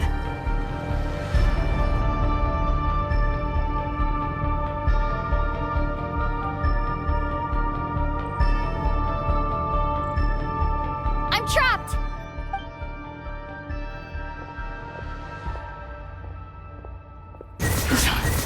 Why won't this thing budge? Hello? Hello? Can you hear me? Nicole? Is that you? Yes, it's me. I'm monitoring your progress from inside the Eternal Oasis, and I have to say, this terminal is simply marvelous. It makes tracking you so much easier. I couldn't see anything at first, but now that you two are inside, I can use your location with support from the terminals to get a partial view of the situation inside Irminsul. It's not the clearest image, but it's better than not being able to help at all. So, here I am. I can't intervene directly, but I can help to guide you out of the jam you're currently in. So please, just follow my lead. Dottore in his current form is a blight upon both Irminsul and the ley lines. Pay attention to your surroundings. There must be sources of his contamination. Is that one of them? Precisely. Take it out. Good work. But we're not done yet. Stay close, and let's see if we can find any others like it nearby.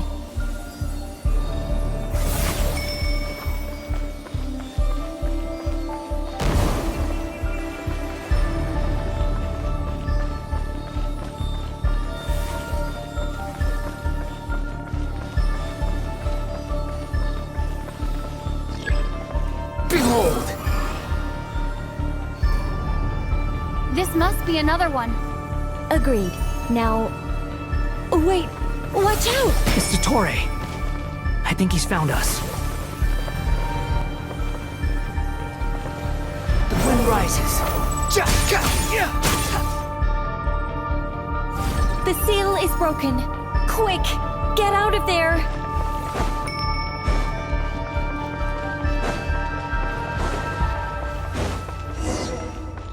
And where exactly do you think you can run to? Wait, what is that? Pursuers. That's gotta be it. Run! Don't let that thing touch you. Dodge that attack.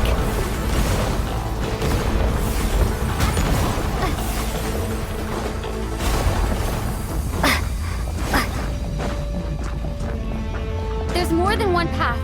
Which way do we go? To the left. Trust me. Fleeing like vermin. What a pathetic sight. Hey! Watch yourselves. Stay focused. There's a cliff ahead. Jump! More of those corruption sources. Destroy them as you did before, and open the exit as quickly as possible. They're relentless. Is he trying to wear us down? You'll just have to destroy these too. I think the pursuit is over. Hard to say. Stay alert. Whew. I think we've made it to relative safety. Phew, goodness. That was tough.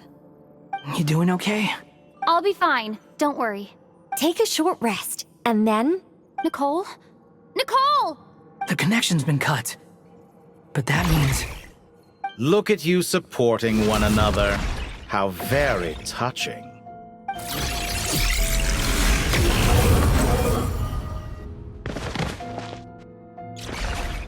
Dottore! Took you long enough to find us. You're more useless than I thought. Oh, really? I think I deserve a little more credit for my methods than that. Rather than hunting you down, I chose to let you roam free. I indulged your presumption that I was unable to track your movements, played along with your clever little plan. Fleeing is for animals, but I rather enjoy watching you flee. Some things lose the will to run altogether as soon as you put them in a cage. If that's true, then why did you come looking for us? Because I wanted to observe you up close, of course. Don't misunderstand me, I'm not here for a fight. Is it so unusual that I wish to greet my old acquaintances in person? After all, it's been a while. Scaramouche.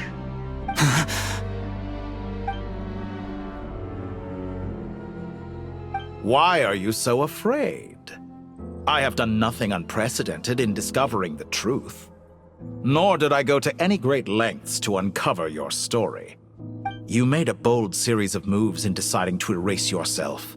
And with the power of this great chronicling device called Irmin's Soul, you were able to achieve something quite remarkable. Once most people form an opinion about someone, it tends to imprison their mind. Yet you managed to erase every trace of your existence. A novel take on death indeed.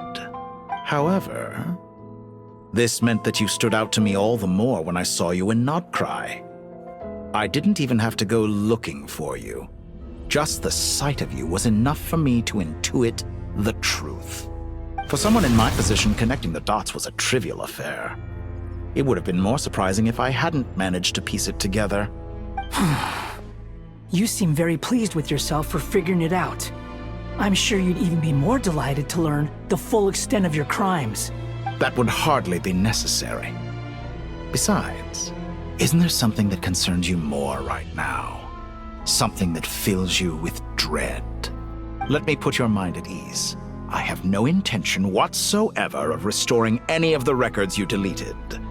For one thing, it would be exceptionally difficult. But more to the point, I doubt that the prospect of losing your current life is all that frightening to you. Because in your case, The cruelest twist of fate is that you'll never again have the chance to make up for any of your mistakes. Isn't it? Dottore?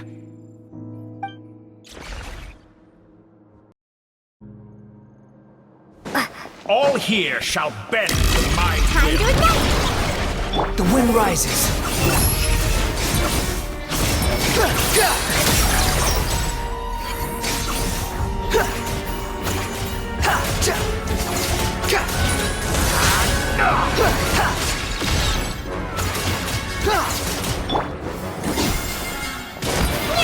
I'm afraid you'll need to do better than that to take me down. I expected you to have grown stronger. Ah, how foolish of me. I forgot that you lack any means to increase your power. You will pay for everything you've done. Oh, will I now?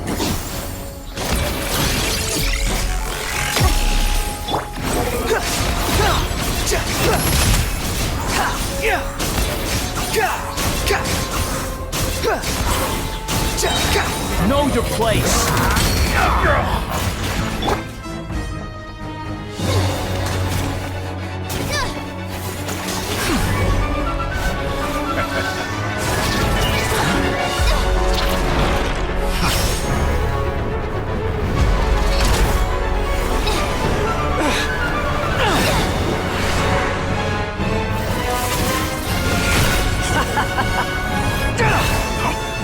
Does the prospect of death amuse you? I could ask you the same question! I'll distract Dottore. You focus on the mission. Got it.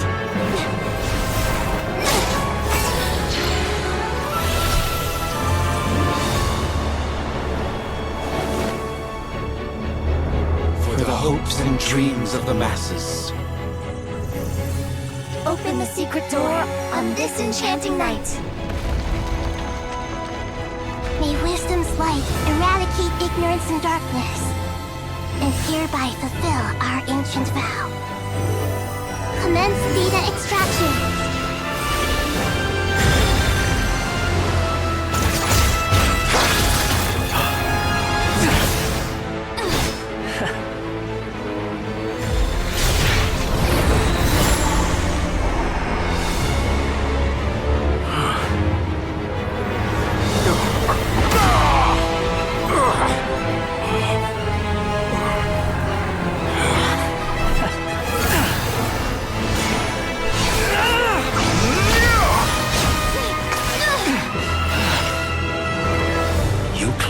Outdated ideals and stand in the way of progress. You will pay for interfering with the grandest experiment of all time.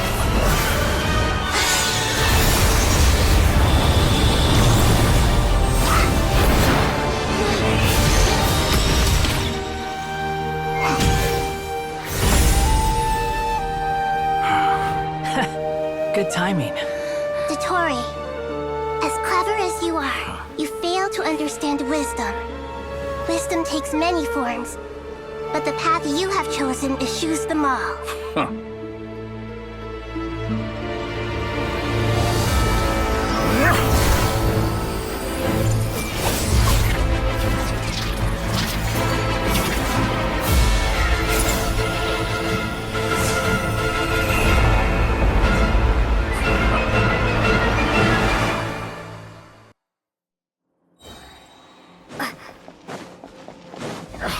My strength is fading! Since you are within Irminsul, it stands to reason that any power you wield comes from it. You're extracting the information from Irminsul just to strip me of my power. I will find his weakness.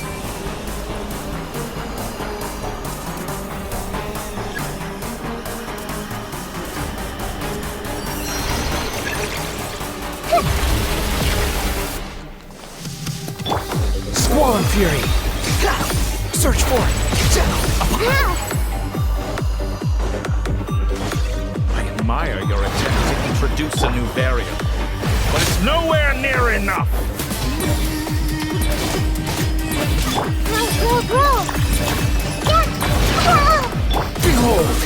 A petty trick!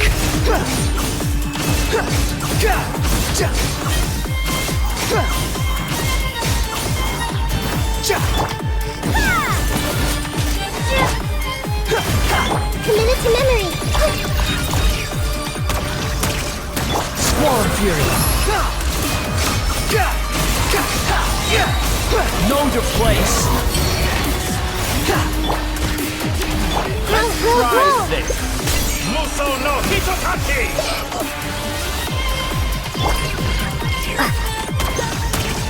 Blazing light! They're so close! Just hold on a little longer! I'll hold him off. Traveler, Hat Guy, the rest is up to you.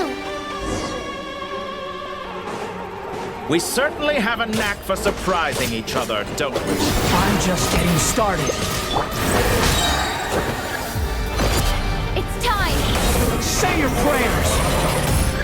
Stay on the offensive, but watch your back.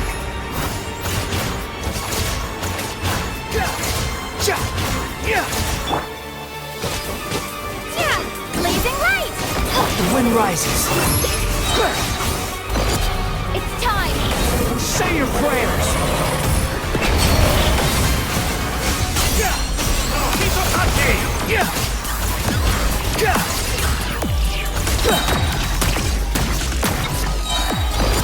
It's time!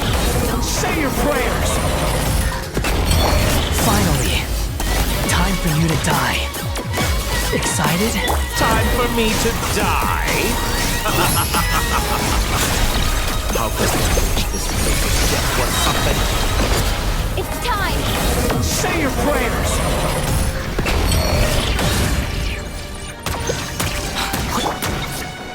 Blazing light!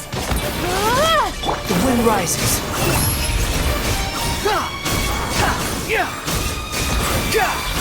Let's try this. It's time! Say your prayers!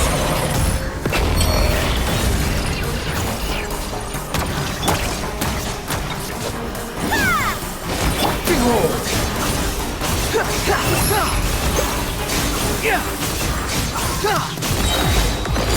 It's time! Say your prayers!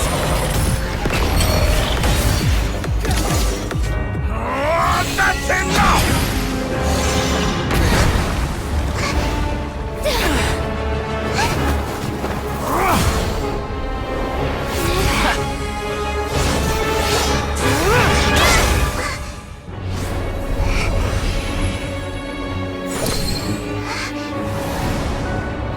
It's all yours. Do with it as you see fit.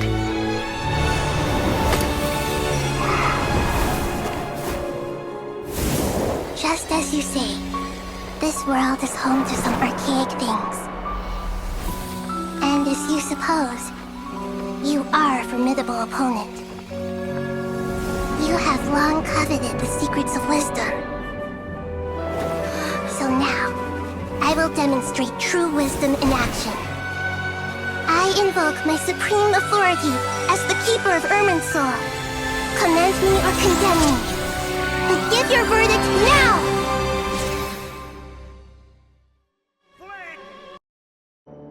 Blessed One of Wisdom, Mahakusaladhama, are you certain that you wish to exercise your authority to destroy Irminsul? It represents both your roots and your finest accomplishments. You truly intend to abandon the very thing you have always fought for? This is my decision. Irminsul has been corrupted beyond redemption. Irminsul is the original tree of Tevat. It is the means by which the heavenly principles maintains fate itself. The 7 Archons should honor and revere it, for their authority was bestowed upon them by the heavenly principles. It is precisely because I honor and revere it that I fight for the humanity it exists to protect. Wisdom is knowing how to weigh the options and make the right decision. If you truly care about the fortunes of this world, then it is me you should seek to preserve. Planting a seed begins the chain of cause and effect. Since you have become a great tree yourself, why should the loss of another tree be anything to fear? Till we meet again, Lord of Dendro.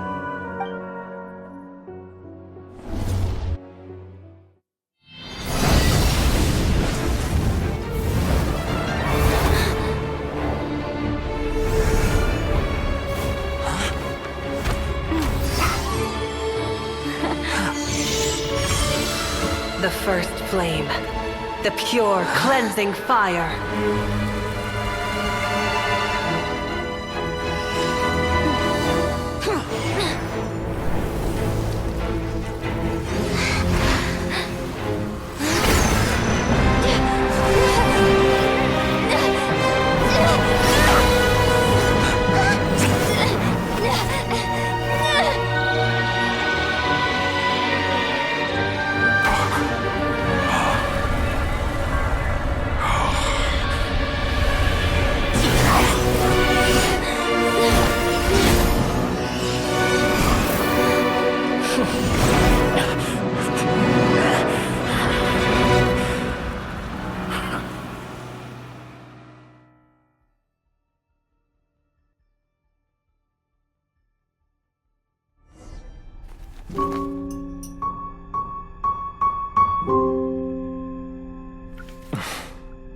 Shall we?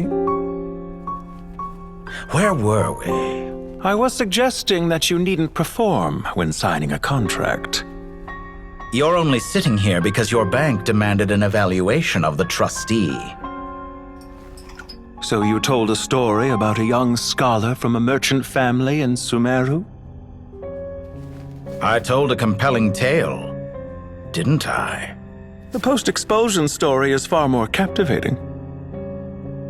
The human experiments or the elixir of immortality? The part where you die. Ah, yes. My favorite part. The 35-year-old Segment thought of himself as Dottore, reserving the name Zandik for the original specimen. Of all the Segments, he was the most selfish.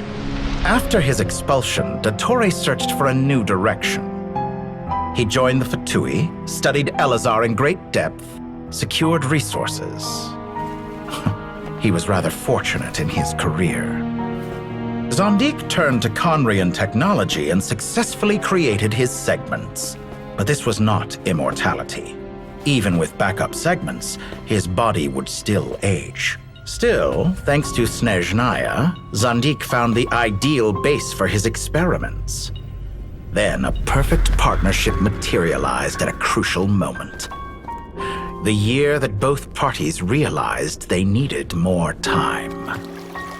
Fortunately, Zandik succeeded. In a miraculous turn of events, he gained the extra time he needed. I seem to recall it differently. All right, it's true. No matter how much elixir he took, Zandik remained human and continued to age. Then, on the morning he turned 85... Help me up! Call for help! Surely he would be rescued, Zandik thought. But to his surprise, no one helped him. Zandik was too selfish for that. Don't forget, you're one of us. Yes, and we're all waiting. Waiting for me to die. Pantalone arrived for a meeting and happened to witness what followed. He found it unsettling. I never said that. But the Zandiks were unfazed.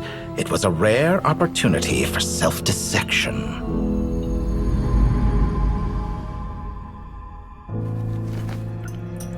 What does all that have to do with you depositing your data at Northland Bank? It has made me cherish my time in this world all the more. Fair enough.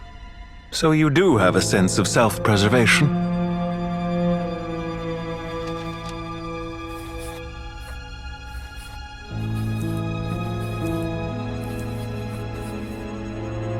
What do you mean? You're hardly normal. And you don't cherish life. You just don't want to admit defeat in the limited time you have. Even so, don't I deserve an interesting ending? I'm counting on it.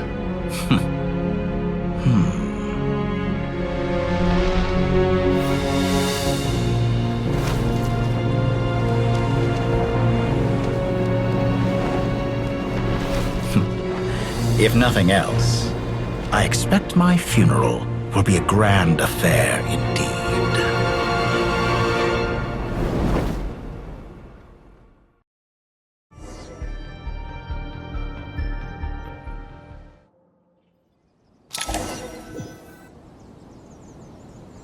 What a magnificent fire. In Snezhnaya, we light fires to ward off the cold. Fire, it seems, is antithetical to ideas such as cold, frozen, and unchanging. Perhaps it has always been that way. From the beginning, fire has been used to drive away wild beasts and warm the body and mind. You could say it's a form of treatment. One that cures the human heart of mortal fear. Mortal fear? Something you haven't been acquainted with in a long time, by the sounds of it. Whereas you, I'm sure, must know the feeling quite well indeed. I remember when we first discussed the elixir of immortality, you claimed that extending your lifespan was about buying more time. But was that really the truth? You fear the prospect of dying a wretched end in this world, don't you? Of course I do. I'm only human, after all. And while you may have forgotten it, you cannot deny that you too were once human, Dottore. I do not believe that there is no such fear in your heart. Perhaps you are right. But I abandoned it long ago and devoted myself to my experiments. I have felt no fear since. From the very beginning, I never thought you could win this game. But still you came, contract in hand, to honor our agreement. Because I am a reputable partner. And as we have discussed, experiments are about more than results alone. The process is equally important. I have come here and completed my creation, and I do not regret my decision. I'm afraid your journey ends here. After I die, there will be no one to make the elixir of immortality, and your remaining stock will only last a few more years. How then will you prove that you didn't perish in this incident alongside everyone else? When I feel optimistic about market environments, I never forcibly adjust them. They have their own direction. And I myself am one such environment. I have been quite particular about many things in my life. But where the manner of my death is concerned, I choose not to be. You make yourself sound so magnanimous. Oh, but I am. And I hope you will be too. It may have been a long time since anyone told you this, Dottore, but I recognize that you are a truly rare talent. Ha! I can see it. The experiment in blasphemy that I've been performing all this time. It has been a long process, and I do not care about the results as much as people might imagine. If the very goal of your experiment was to explore infinite possibilities, then there was never any reason for it to end. Indeed. Yet now, the experiment has officially drawn to a close. What should I call you? Zondik? Or do you prefer Dottore? Suit yourself. Goodbye, Feofan. This time, that's what it truly is. And don't I know it? Goodbye, Zondik.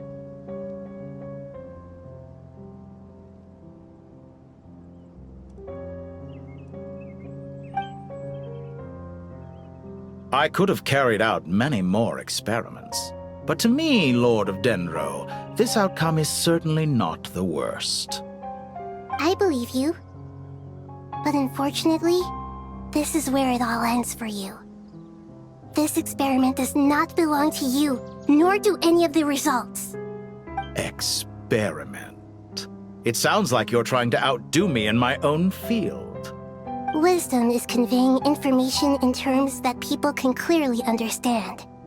You know exactly what I mean. Indeed. I can see no further outcomes. Ha. You have a formidable mind, and you are braver than I thought. Setting fire to the very thing your survival depends on. Your previous threat was empty, but this time, it is real. When necessary, wisdom can be as fierce as an inferno. Some of the flames that incinerate you come from within yourself. Perhaps you are right. You see what lies at the bottom of the human heart, and that is your wisdom. Here is where your journey comes to an end. All that is yet unknown belongs to those of us who will carry on living. It seems I have unwittingly been your arch-enemy all along. But now, it's all over. I do not deny your intelligence. But what you refer to as experiments, I would never describe in those terms. They are events that take place in the real world, and they are so much more than mere data. Goodbye. We will never meet again.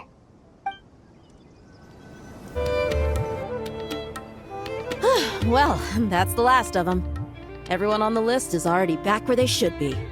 It was a long, hard road, but we finally finished escorting everyone back.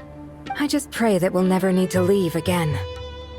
I hope we can stay here forever in this peaceful paradise of our own choosing. Paradise. In the annals of the Temple of Silence, that word carries great significance. It represents the hopes and desires of the gods. Their longing for a place to rest. I wouldn't think gods need such a place. People always think they're the only ones who can lose their homes. They forget that gods too need a place to reside. As the Goat King once said, "A god without his people shall cease to exist." Gods need their believers every bit as much as their believers need them. Only we can truly understand how much the desert faith has faded over the centuries. But we still talk about the gods as though they're part of our lives.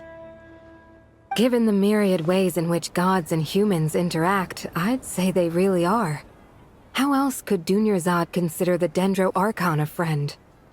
Well, that sounds about right to me. Describing them as friends sure makes us feel a whole lot closer. If you told me a few years back that I'd have this many friends, I'd have called you a liar. Belief is a choice, just like friendship. We've made our choices through battle. The right ones, wouldn't you say? I'll be heading back to the Temple of Silence. I heard the Goat King and the Ibis King decided to pay us a visit. How about you? It's back to Aru Village for us. Still plenty of supplies to distribute and people to help. Until next time, old friend. As long as you can find the time, you're always welcome to visit us in Aru Village. Right back at you.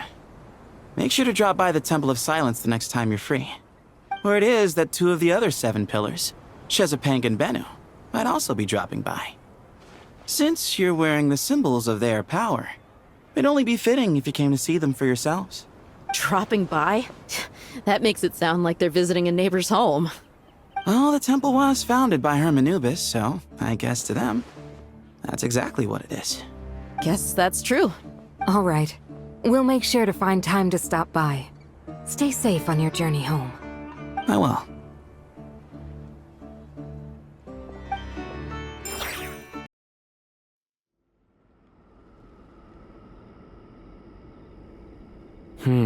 You do have a point. See? Retirement has always been a problem, especially for old-timers like us who've been locked away all these years. You finally step out into the light, and bam! You're face to face with a whole different world. Naturally. What do you think, Layla? Huh? Why would you think to ask me? How could I possibly be qualified to decide where the servants of King Deshret should live? Sorry if my question was unclear. Do you think their statues will stand out too much if we place them here? Hey, I never agreed to this. How could we possibly allow our statues to be left in Hermanubis' home? That would be like breaking into someone's house, then pretending it belonged to you in the first place. Different beliefs can coexist. We still need to respect one another. By which you mean, you two plan to stay at the Temple of Silence, for a while at least. But you have no intention of relocating your statues here. So, you see this as sort of a family visit? Is that correct? Family. You could say that. In a sense, Hermanubis would view this as his home. Just look at this place. Magnificent, is it not? The sad truth is, in the past, all three of us invested so much into misguided ventures.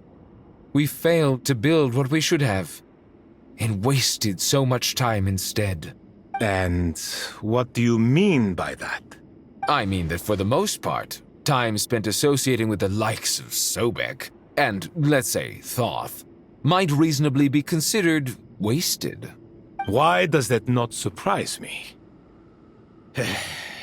Go on. Anyway, given how much time we'll all be spending together, I'd say that the bonds we built will end up proving to have been a sound investment. Once Sethos, the current leader of the Temple of Silence, returns, you can discuss the matter of staying here with him. But judging by the expressions of everyone here, I imagine you'll receive a very warm welcome. This sacred ground houses untold knowledge, after all.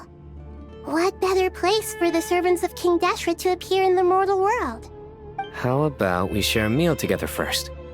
I imagine it's been many years since you last tasted fresh food. Oh, that sounds wonderful! After so many hundreds of years, I can only surmise that desert cuisine has become a lot more varied. Are we having a get-together? If you'd like, I can help prepare some food. After all, Lord Thoth, you helped me so much in the desert, and I still haven't properly thanked you. Oh, my, that would be wonderful. I'm touched that you still remember. How the times have changed! To the people of today, it seems the Ibis King has become a kind and passionate god. And you, Mr. Herreshoff? What kind of god do you wish to be? To be honest, I haven't given it much thought. How about you, Dendro Archon? Do you have any hopes for your future? Me? I'm very happy with my current life. Forgive my bluntness, but you do not seem to derive your authority from majesty and might, like Lord Al-Ahmar. Clearly your approach has its advantages, but also its dangers, don't you think? I do, but projecting a majestic front doesn't really suit me. Besides, my relationship with others isn't simply one of a god and her people. Not putting on airs might earn you more adoration. Exactly. Besides, I really like parties where everyone brings their own food, and we all come together to share. You should join us. I'm sure you'll find it fun. Last time when we got together for a picnic near the Avidia Forest, it was quite the occasion. Seeing as you're already here, how about we hold the next one in the desert? Can we do that? Wouldn't Tainari have to transport a ton of drinking water? Don't worry, I can help out. Layla, would you like to join us next time? Me? Sure. The more the merrier. That way we... Don't take this the wrong way. I just think you should know. When it comes to passing the time, chess is more our thing. In that case, Dendro Archon, what do you say? If I were to compete against you, I can't say with certainty I'd win, but I certainly wouldn't mind giving it a shot. Where's Sobek? I'm sure he'd be good for a few rounds. Cards, cards, cards! I'll always prefer chess. I wonder what variant of chess we're talking here. Mr. Thoth, is there some sort of astrological significance to this game? Oh, I'm glad you brought that up. As long as the leader of the Temple of Silence agrees, We can search Hermanubis' place for books to teach you how to play.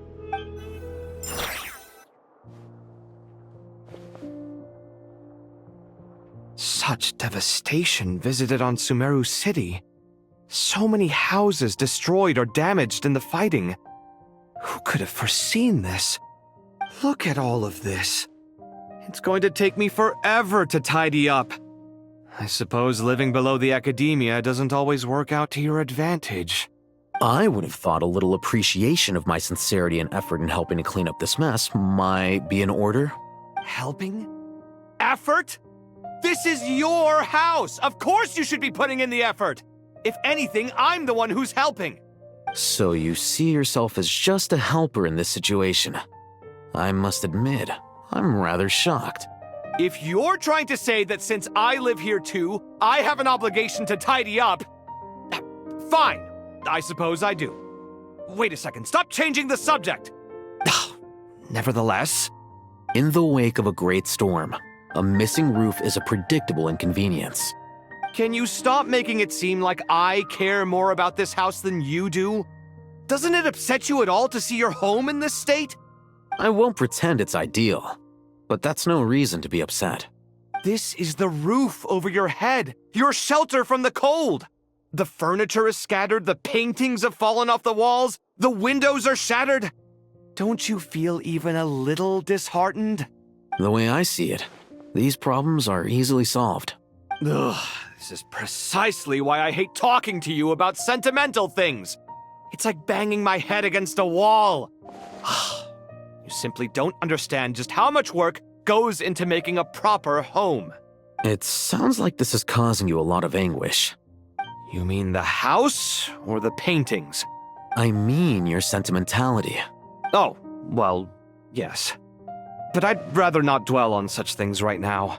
Generally speaking, when anguish becomes the norm, people usually make an attempt to improve their situation. But there are so many people and things in life that are difficult to change. It's not like you can force them. Besides, anguish can be a source of inspiration. And I'm not sure I could break my reliance on it. I'm glad you're able to make yourself think like that. What kind of a response is that? I was stating a profound truth about the very nature of art. Suffering is the cradle of all creation. Even you can't deny that. And I wasn't trying to. I'm just happy for you. Pure and simple. Can't you tell? Happy about what? Happy that you can always find an answer that backs up your views. You... More often than not, life is a process of running into problems and then searching for answers. Yours more than most. Not everyone's so good at justifying things to themselves. It's something that you've been steadily mastering. Huh. What about you, then? What skills have you been mastering lately? Pass me that box. Huh? Okay. You may consider this my progress on the path to mastery. What? Wait a second. Isn't that box mine? Hey, it is! It must have fallen off that shelf. I'll hate them. Those are my paints and inks. Would you like me to put it in your bedroom for you? Huh? I mean, sure, if you don't mind. What kind of progress is this? Does he think he can bribe me? Not that giving me back my own things is much of a bribe. These books on the floor, they're a complete mess. And this one, didn't he say it was an out-of-print collectible? It's completely covered in dust, and some of its pages have even fallen out. Ugh, guess I should help him repair it. This one too. And this one.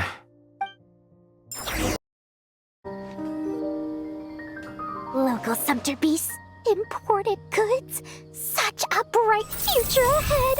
I can picture the Mora just rolling in.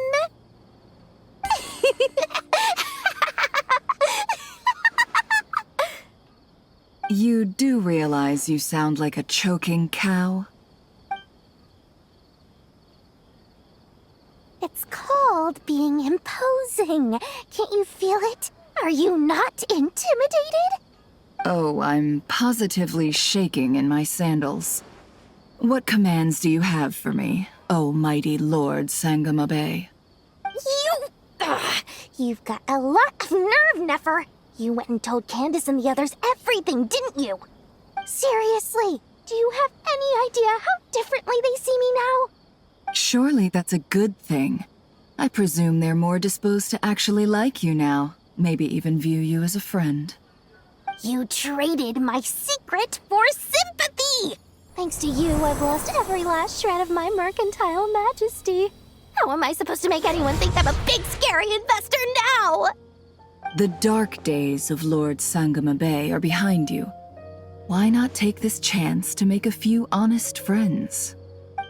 Speaking of friends, since when did the notorious Lady Nefer gain such an admiration for holier-than-thou types? A moon chanter here, an angel there? Who'd have thought it? A coming together of fates, nothing more. No need to throw around accusations of admiration. Forget it. You're right about one thing at least. Making friends is never a bad thing for a merchant. So, I really took a loss this time.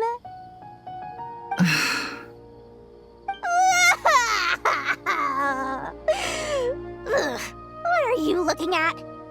I'm trying to see if you're really crying or if those are just crocodile tears. A little birdie told me that when Lord Sangamabe makes money, the tears flow from the center of her eyes, but when she loses it, they flow from the corners. Which is it this time? Ugh, you are so annoying. I'm not talking to you anymore. Nefer! Thank goodness you're here. I've been looking everywhere for you. Huh? Oh, well. If it isn't the House of Dana's very own librarian. What can I offer you today, Miss Katayun? Oh, no. I'm not here to buy. I'm here to bring Lady Nefer a book, and a fascinating one at that. We agreed to meet at the entrance to the mausoleum of King Deshret. One more thing. I bought this copy with my own money. It's not borrowed. Reasoning knows not time of day, but suspense always follows a blizzard. That's quite the mouthful. Huh? Isn't that the one that... It was all the rage for a while. People throughout the city were clamoring to get their hands on a copy. The names inside were all circled. Everyone thought it was a riddle. Don't bring up that book in my presence. I don't even want to hear its name. That thing was nothing but a scam.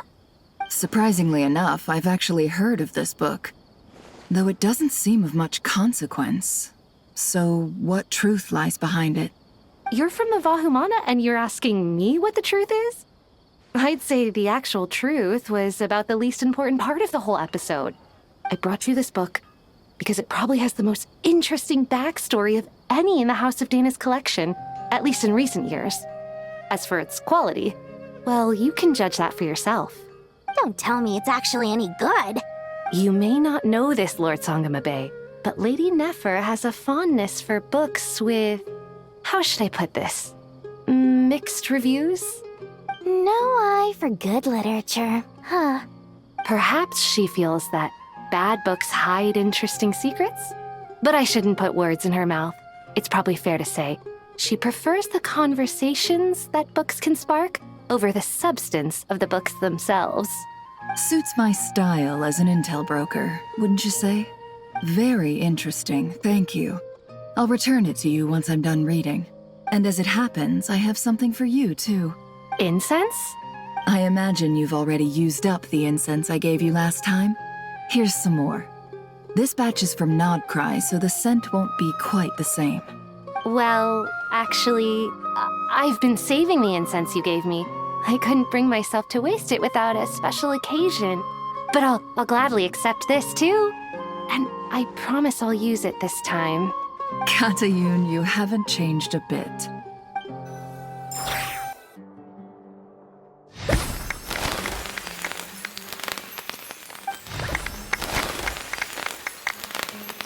Congratulations, Kale.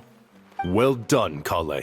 After studying for so long, you've finally become a full-fledged ranger.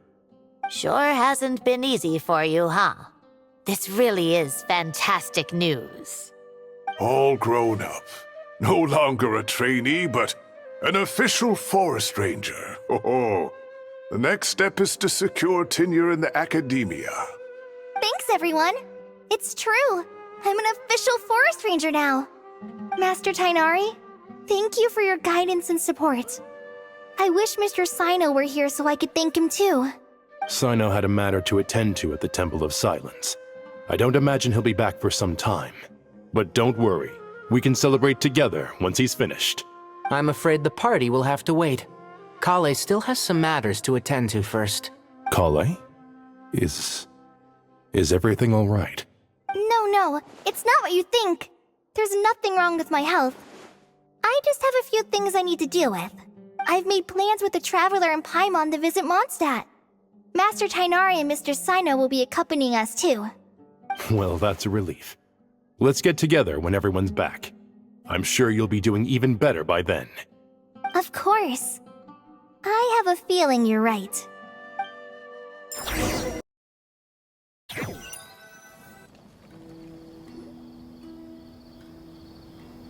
Phew!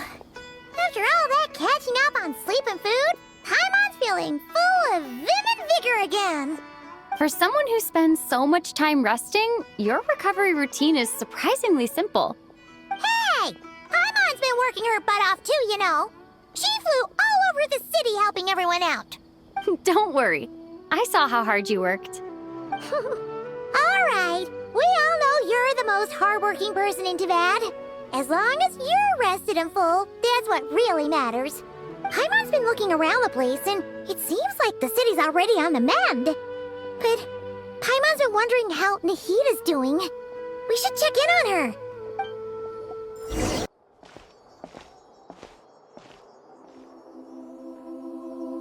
Hey, Nahida! And Hat Guy's here too!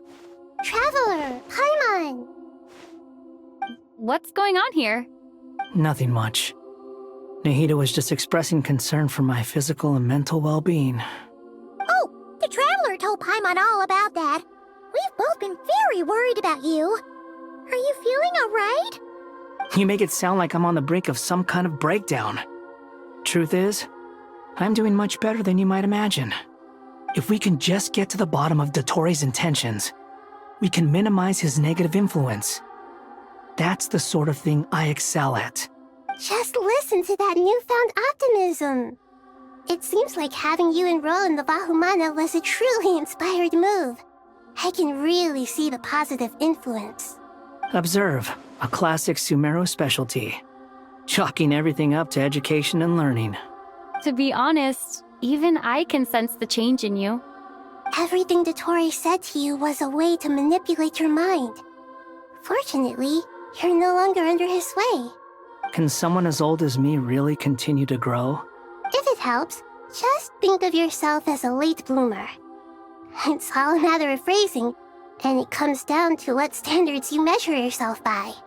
For a puppet, developing at such an age is perfectly normal. But if you choose to call yourself a late bloomer, it sounds more like you consider yourself human. However you see yourself, well done. All right, I see what you mean. Anyway, what's your next step? What else can I do but complete my current courses? Everything else can wait. Anyway, that's enough chit-chat. There are still things in the city I need to help out with. I'll be heading there now.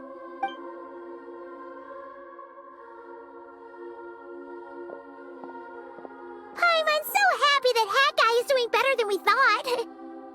But what about you, Nahida? How are you holding up? The pyronosis burned down the corrupted Irminsul. The flames blazed for 7 days and 7 nights before they finally subsided. All that was left were the parts underground. Now, Aru shoulders the responsibilities that once belonged to Irminsul. The situation was contained before it got out of hand, so Teyvat's most vital information has largely been preserved. Irminsul has a strong influence over you, doesn't it? How will you cope now that it's gone? There is no need to worry. Thanks to Nicole's extraordinary talents, my connection to Irminsul has been severed and transposed onto Aru. Angels can do things like that? They can. Such abilities are precisely what makes them so powerful. The goddess of flowers, Nabu Malikata, once claimed that she too could perform feats beyond the reach of mere mortals. In my eyes, much of what she went on to achieve reached such transcendent levels. Her and Nicole really are both fascinating and magnificent. So, does that mean your situation is stable now? Correct. Just imagine that Aru has become the new Irminsul, and the essence of my existence has been bound to it. The wisdom of Sumeru has ultimately converged into a single, unified entity. Should we ascribe this all to fate, or is it merely fortune? Whatever it is, the important thing is that you're okay, Nahida. Dendro Archon, Lesser Lord Kusanali. Oh, thank goodness you're here. Greetings, Traveler in Paimon. Sir Nepis, do you have something urgent to say? Yes, there's something I need to report. We've received a message from Snezhnaya.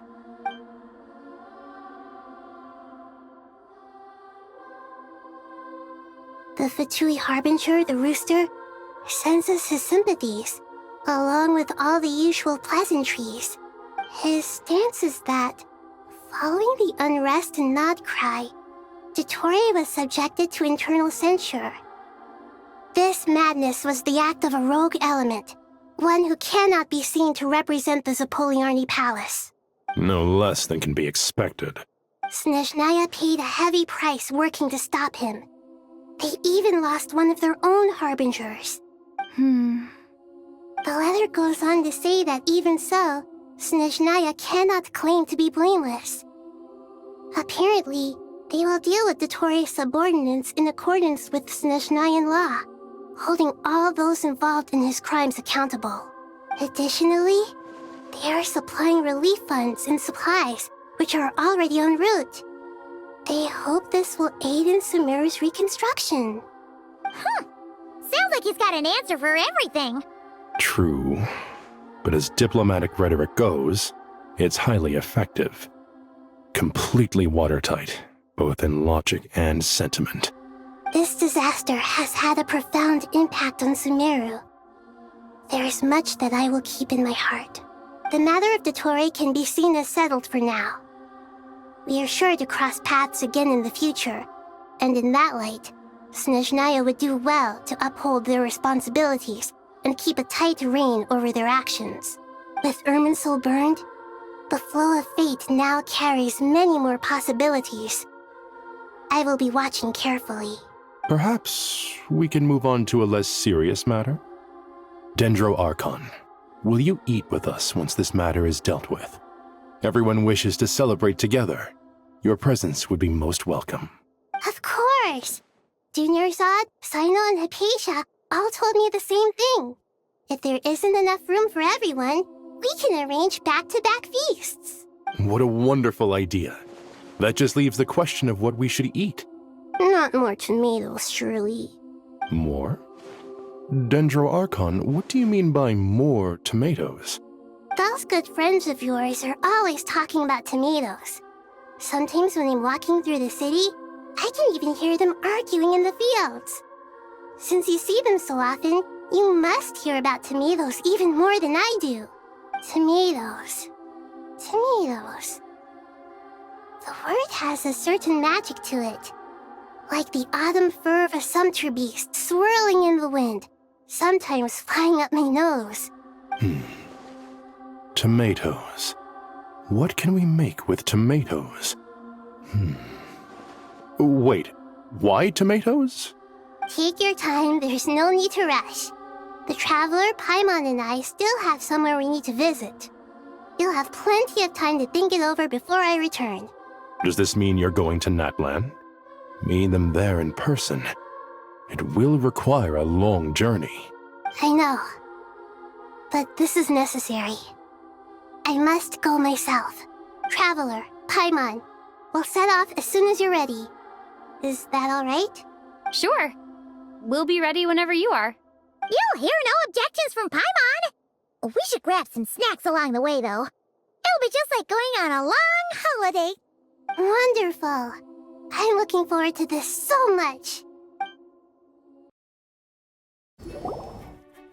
Natlan is such a lively place. It's super cheerful and positive, too. I can see that. There are people outside exercising at all hours. Such a healthy way of life. You came. Welcome, welcome. You must be hungry from your journey. Would you like something to eat? Oh, thanks, but no thanks. We've been eating the whole way here. We had a mushroom platter, Sab's meat stew, butter braised chicken, hot sour pudding. Paimon's positively stuffed. All right. No need for all that detail. I'm starting to get hungry myself. Maybe later then. We can wait till everyone's got an appetite. Then I'll head out for a meal together. Sounds like a plan. Let's find somewhere to sit down. I should tell you, I already have some sense of why you've come. Why's that, Malika? To say thank you. Your senses are spot on. But on top of that, we also feel guilty. Because the pyronosis has vanished? I sensed its loss. Despite scouring through the remnants of Irminsul, we couldn't find any sign of the pyronosis. Not even any trace of it burning to ash. That's certainly unusual. Still, the potential fallout from Irminsul's loss is significant, to say the least. Perhaps the pyronosis's disappearance is simply a knock-on effect of the impact it's had on a certain strand of fate. There's no need to feel guilty. We were clear that this time, there was to be no returning, only giving. Pure and simple. Thank you really is a fascinating phrase. We use it to express gratitude for the smallest of things. Yet, when faced with a kindness too immense to describe, we use exactly the same words. It's not that we lack other means of expression. It's that when we truly need to express our feelings, the simplest and purest words are always the most powerful. You're right. In Natlan, we prefer simple expressions too. Companionship, friendship, support. They might not sound fancy, but the sentiment behind them is sincere. That's wonderful to hear. Sincere feelings are often a vehicle for the deepest wisdom of all. Irminsul's destruction doesn't seem to have done you much harm. I'm glad to see you're doing well. There's still a lot of work to do, but before we begin, we felt it was important to come here and speak with you. Partly to express our gratitude, but also because we felt that seeing you, in a sense, is like basking in warm sunlight. That's a nice way of putting it. I like that. To tell you the truth, though, I'm not a fan of somber meetings. So, since there's nothing more to say, why don't we go bask in some actual sunlight? The weather's beautiful today. What a great idea! Paimon's gonna lie back and soak up some rays.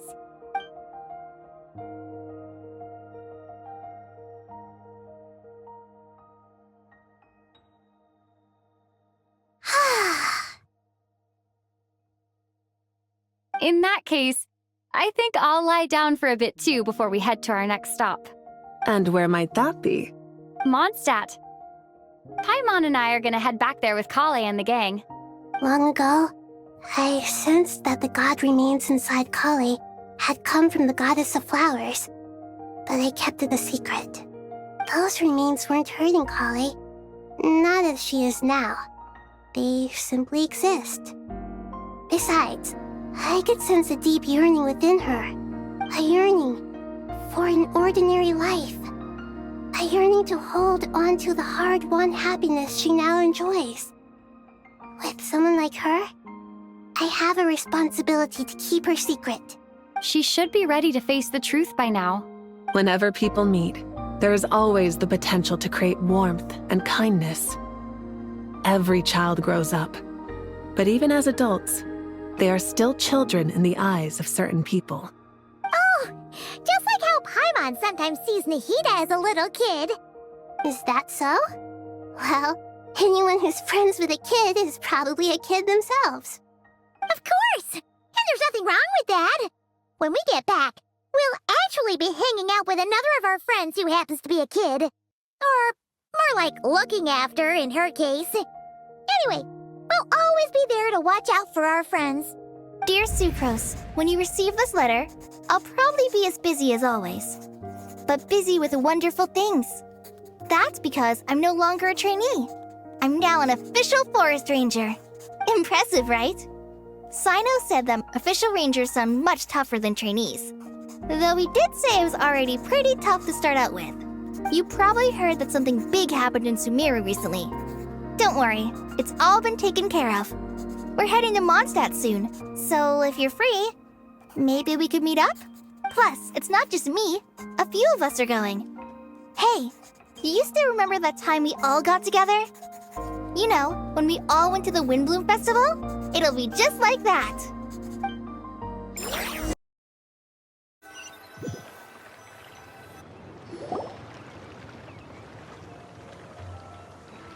Dainari, is that... Don't you say it! Is that the great Vayu-Vyastra? Behold, the great Vayu-Vyastra, General Mahamatra. How times have changed. I wasn't expecting you to beat me to the punchline. You've changed. You've really upped the aggression in your battle against Sino's jokes. Kale, how did you know what I was going to say? For the love of... Hey! Traveler! Paimon! You're right on time! I hope we haven't kept you waiting. Kalei! Sucrose! It's been so long! How have you been? I've been well. Everything's going great. What about you? Are you still busy? Not at the moment. Oh, right! That juicer you gave us works amazing! Farzan loves it. Seriously? That's wonderful. I don't suppose you drew up a detailed test report. Oh, what fruits did you use? How's the texture of the final product? Sucrose, you might want to try asking your questions one at a time. Albedo! Paimon didn't see you there! It's been a while since all of us were together like this. How about we follow the same plan as last time? Good idea, my friend. You never disappoint. So, what are your identities this time? Don't remind him. First things first. Allow me to introduce our very own official Forest Ranger Kale. The rest of us are simply her humble travel companions. This sounds like one of those mushy stories that gets people hooked on some corny, heartwarming premise. Oh, is our story not heartwarming? If I recall correctly, there was even a scene like this in King of Invocations. Besides being heartwarming, our story's also about tough, impressive-sounding job titles. At least that's what I think.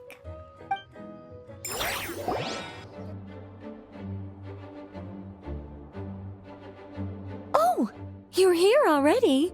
I'm still giving Dodeko a little trim. I won't be a moment. A trim? Does Dodoko need haircuts too? Of course. It's important to know how to take loving care of the apples of your eye.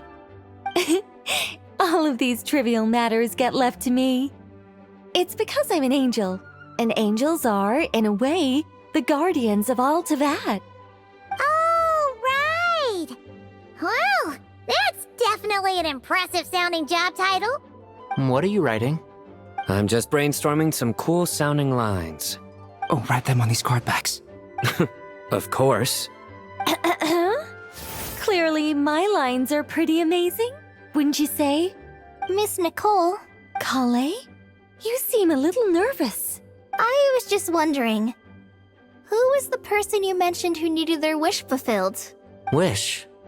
What do you mean? Miss Nicole asked if we could meet up in Mondstadt once everything was over.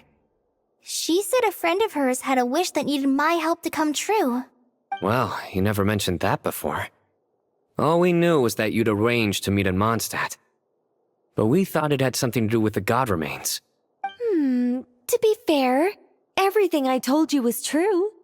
Anyway, my friend is waiting. Come on, let's pay her a visit.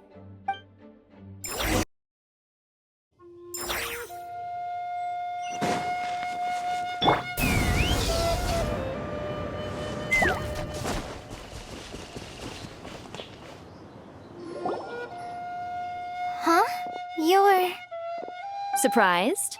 I bet you weren't expecting to meet a woman like me beneath this beautiful tree in a faraway land. An oasis will spring from the place where a djinn resides. That saying falls somewhat flat here in Mondstadt, given that everywhere is already so lush and green. Lilupar, what are you doing here? I made friends with Miss Nicole. I asked her to bring me here and then invite Kale to come. The prologue to this story is that I have a wish. It has stirred within my heart for centuries. Millennia, even. Originally, it was merely Al-Ahmar's lie, but now it has become reality. Could this be... related to the goddess of flowers? My dear young lady, my mistress left her final trace in this world upon you. I can't tell you how glad I am to see you here. And now I have seen you, and peered into your heart. You have experienced hardships and suffered setbacks. The torment an ordinary person might expect to face has befallen you threefold. This is the source of your resilience. But, beneath all this, I have witnessed the seeds of desire. You yearn to return to the simple life you once knew, do you not? I do. I want to throw away everything that isn't mine. But how do you decide what is yours? The scars that others carve into your flesh? The kindness and love they inscribe? Are these things not yours as well? They are. This is something I've talked about with Miss Nicole. Miss Nicole said I should learn how to adjust my standards. I just want to live as an ordinary human. Anything beyond that isn't mine. Don't you want anything from the remains of the goddess of flowers? She gave me a revelation once. I think that's already more than enough. In the past, you would not have possessed such a rich heart. Your brief life has taught you to hold on to everything good, to home in on kindness. How fascinating. You're nothing like Nabu Malikata, and you're certainly not her. Of course not. I'm not some great and powerful being, Miss Lilopar. Yet I am a djinn. We exist because of the Lord of Flowers. We revere and love her. My wish is to see her one last time, to give everything for her. Kale, can you do this for me? But her remains won't be easy to remove. Are you sure this is what you want? That's beside the point. First, I need to know. Are you willing to do something for the soul of this lonely, wandering woman? I'm willing. But look, you know nothing about me. Even if you have heard the stories about me, all you would know is that I was rightly punished for the many evil deeds I committed. Ah, so you do know. Your lips are quivering, your eyes trembling, and still you're willing to do something for me. Life has been cruel to you, and yet you've learned to be kind. My dear young lady, to repay your kindness, I too must play my part. Are you sure about this, Lilupar? I yearn to see my mistress. For this moment, the world can burn to ashes, the universe be engulfed in flame. I care about nothing else. And you, Kale, I can give you a gift. You'll become just another ordinary human. But Miss Lilopar, what will happen to you? My wish will be fulfilled, and I can die happy. Why would you wish for that? A long, unending life might seem desirable for one who has never possessed it, yet it brings torment to one who has. My remains are scattered across the yellow sands, but my soul can find no peace. Since you've promised to grant my wish, give me that release. Allow the dying to die, and let the dead rest in peace. You have my thanks. Kale, there's no pressure on you. What she said, it's all true. A wish is a genuine desire, after all. It's as if you want to use the last of your life to give me a better future. Nothing so selfless. We'll be using our futures to fulfill each other's wishes. This is a noble act, a beautiful and secret transaction between two women. I understand. Miss Lilupar, I'm ready. Close your eyes, Kale. Then open your soul. From there, I will embrace my mistress. The downpour of flowers is your touch, like returning to the very beginning, like surrendering to your grace, my mistress. People say that devotion is beautiful, yet filled with pain. How foolish of them. For me, devotion is beautiful, pure and painless. Devotion is my love. Thank you.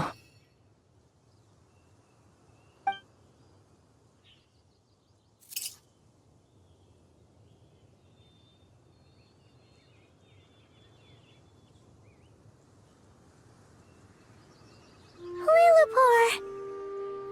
She disappeared? She left, carrying the blessing of flowers. Kale, are you alright? I'm fine. Now that the remains are gone, I don't actually feel any different at all.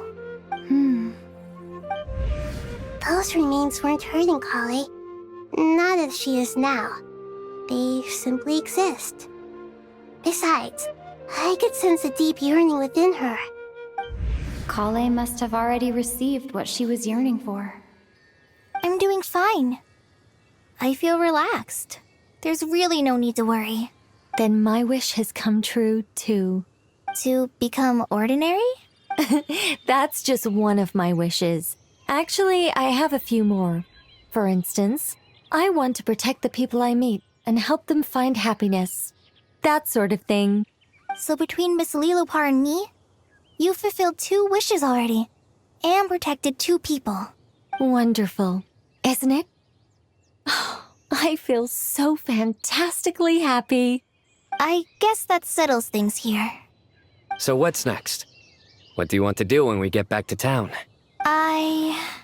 Clay, look who I've brought to see you. Hey, Kale! I heard you guys were holding some kind of secret event. How come you started without me? Huh?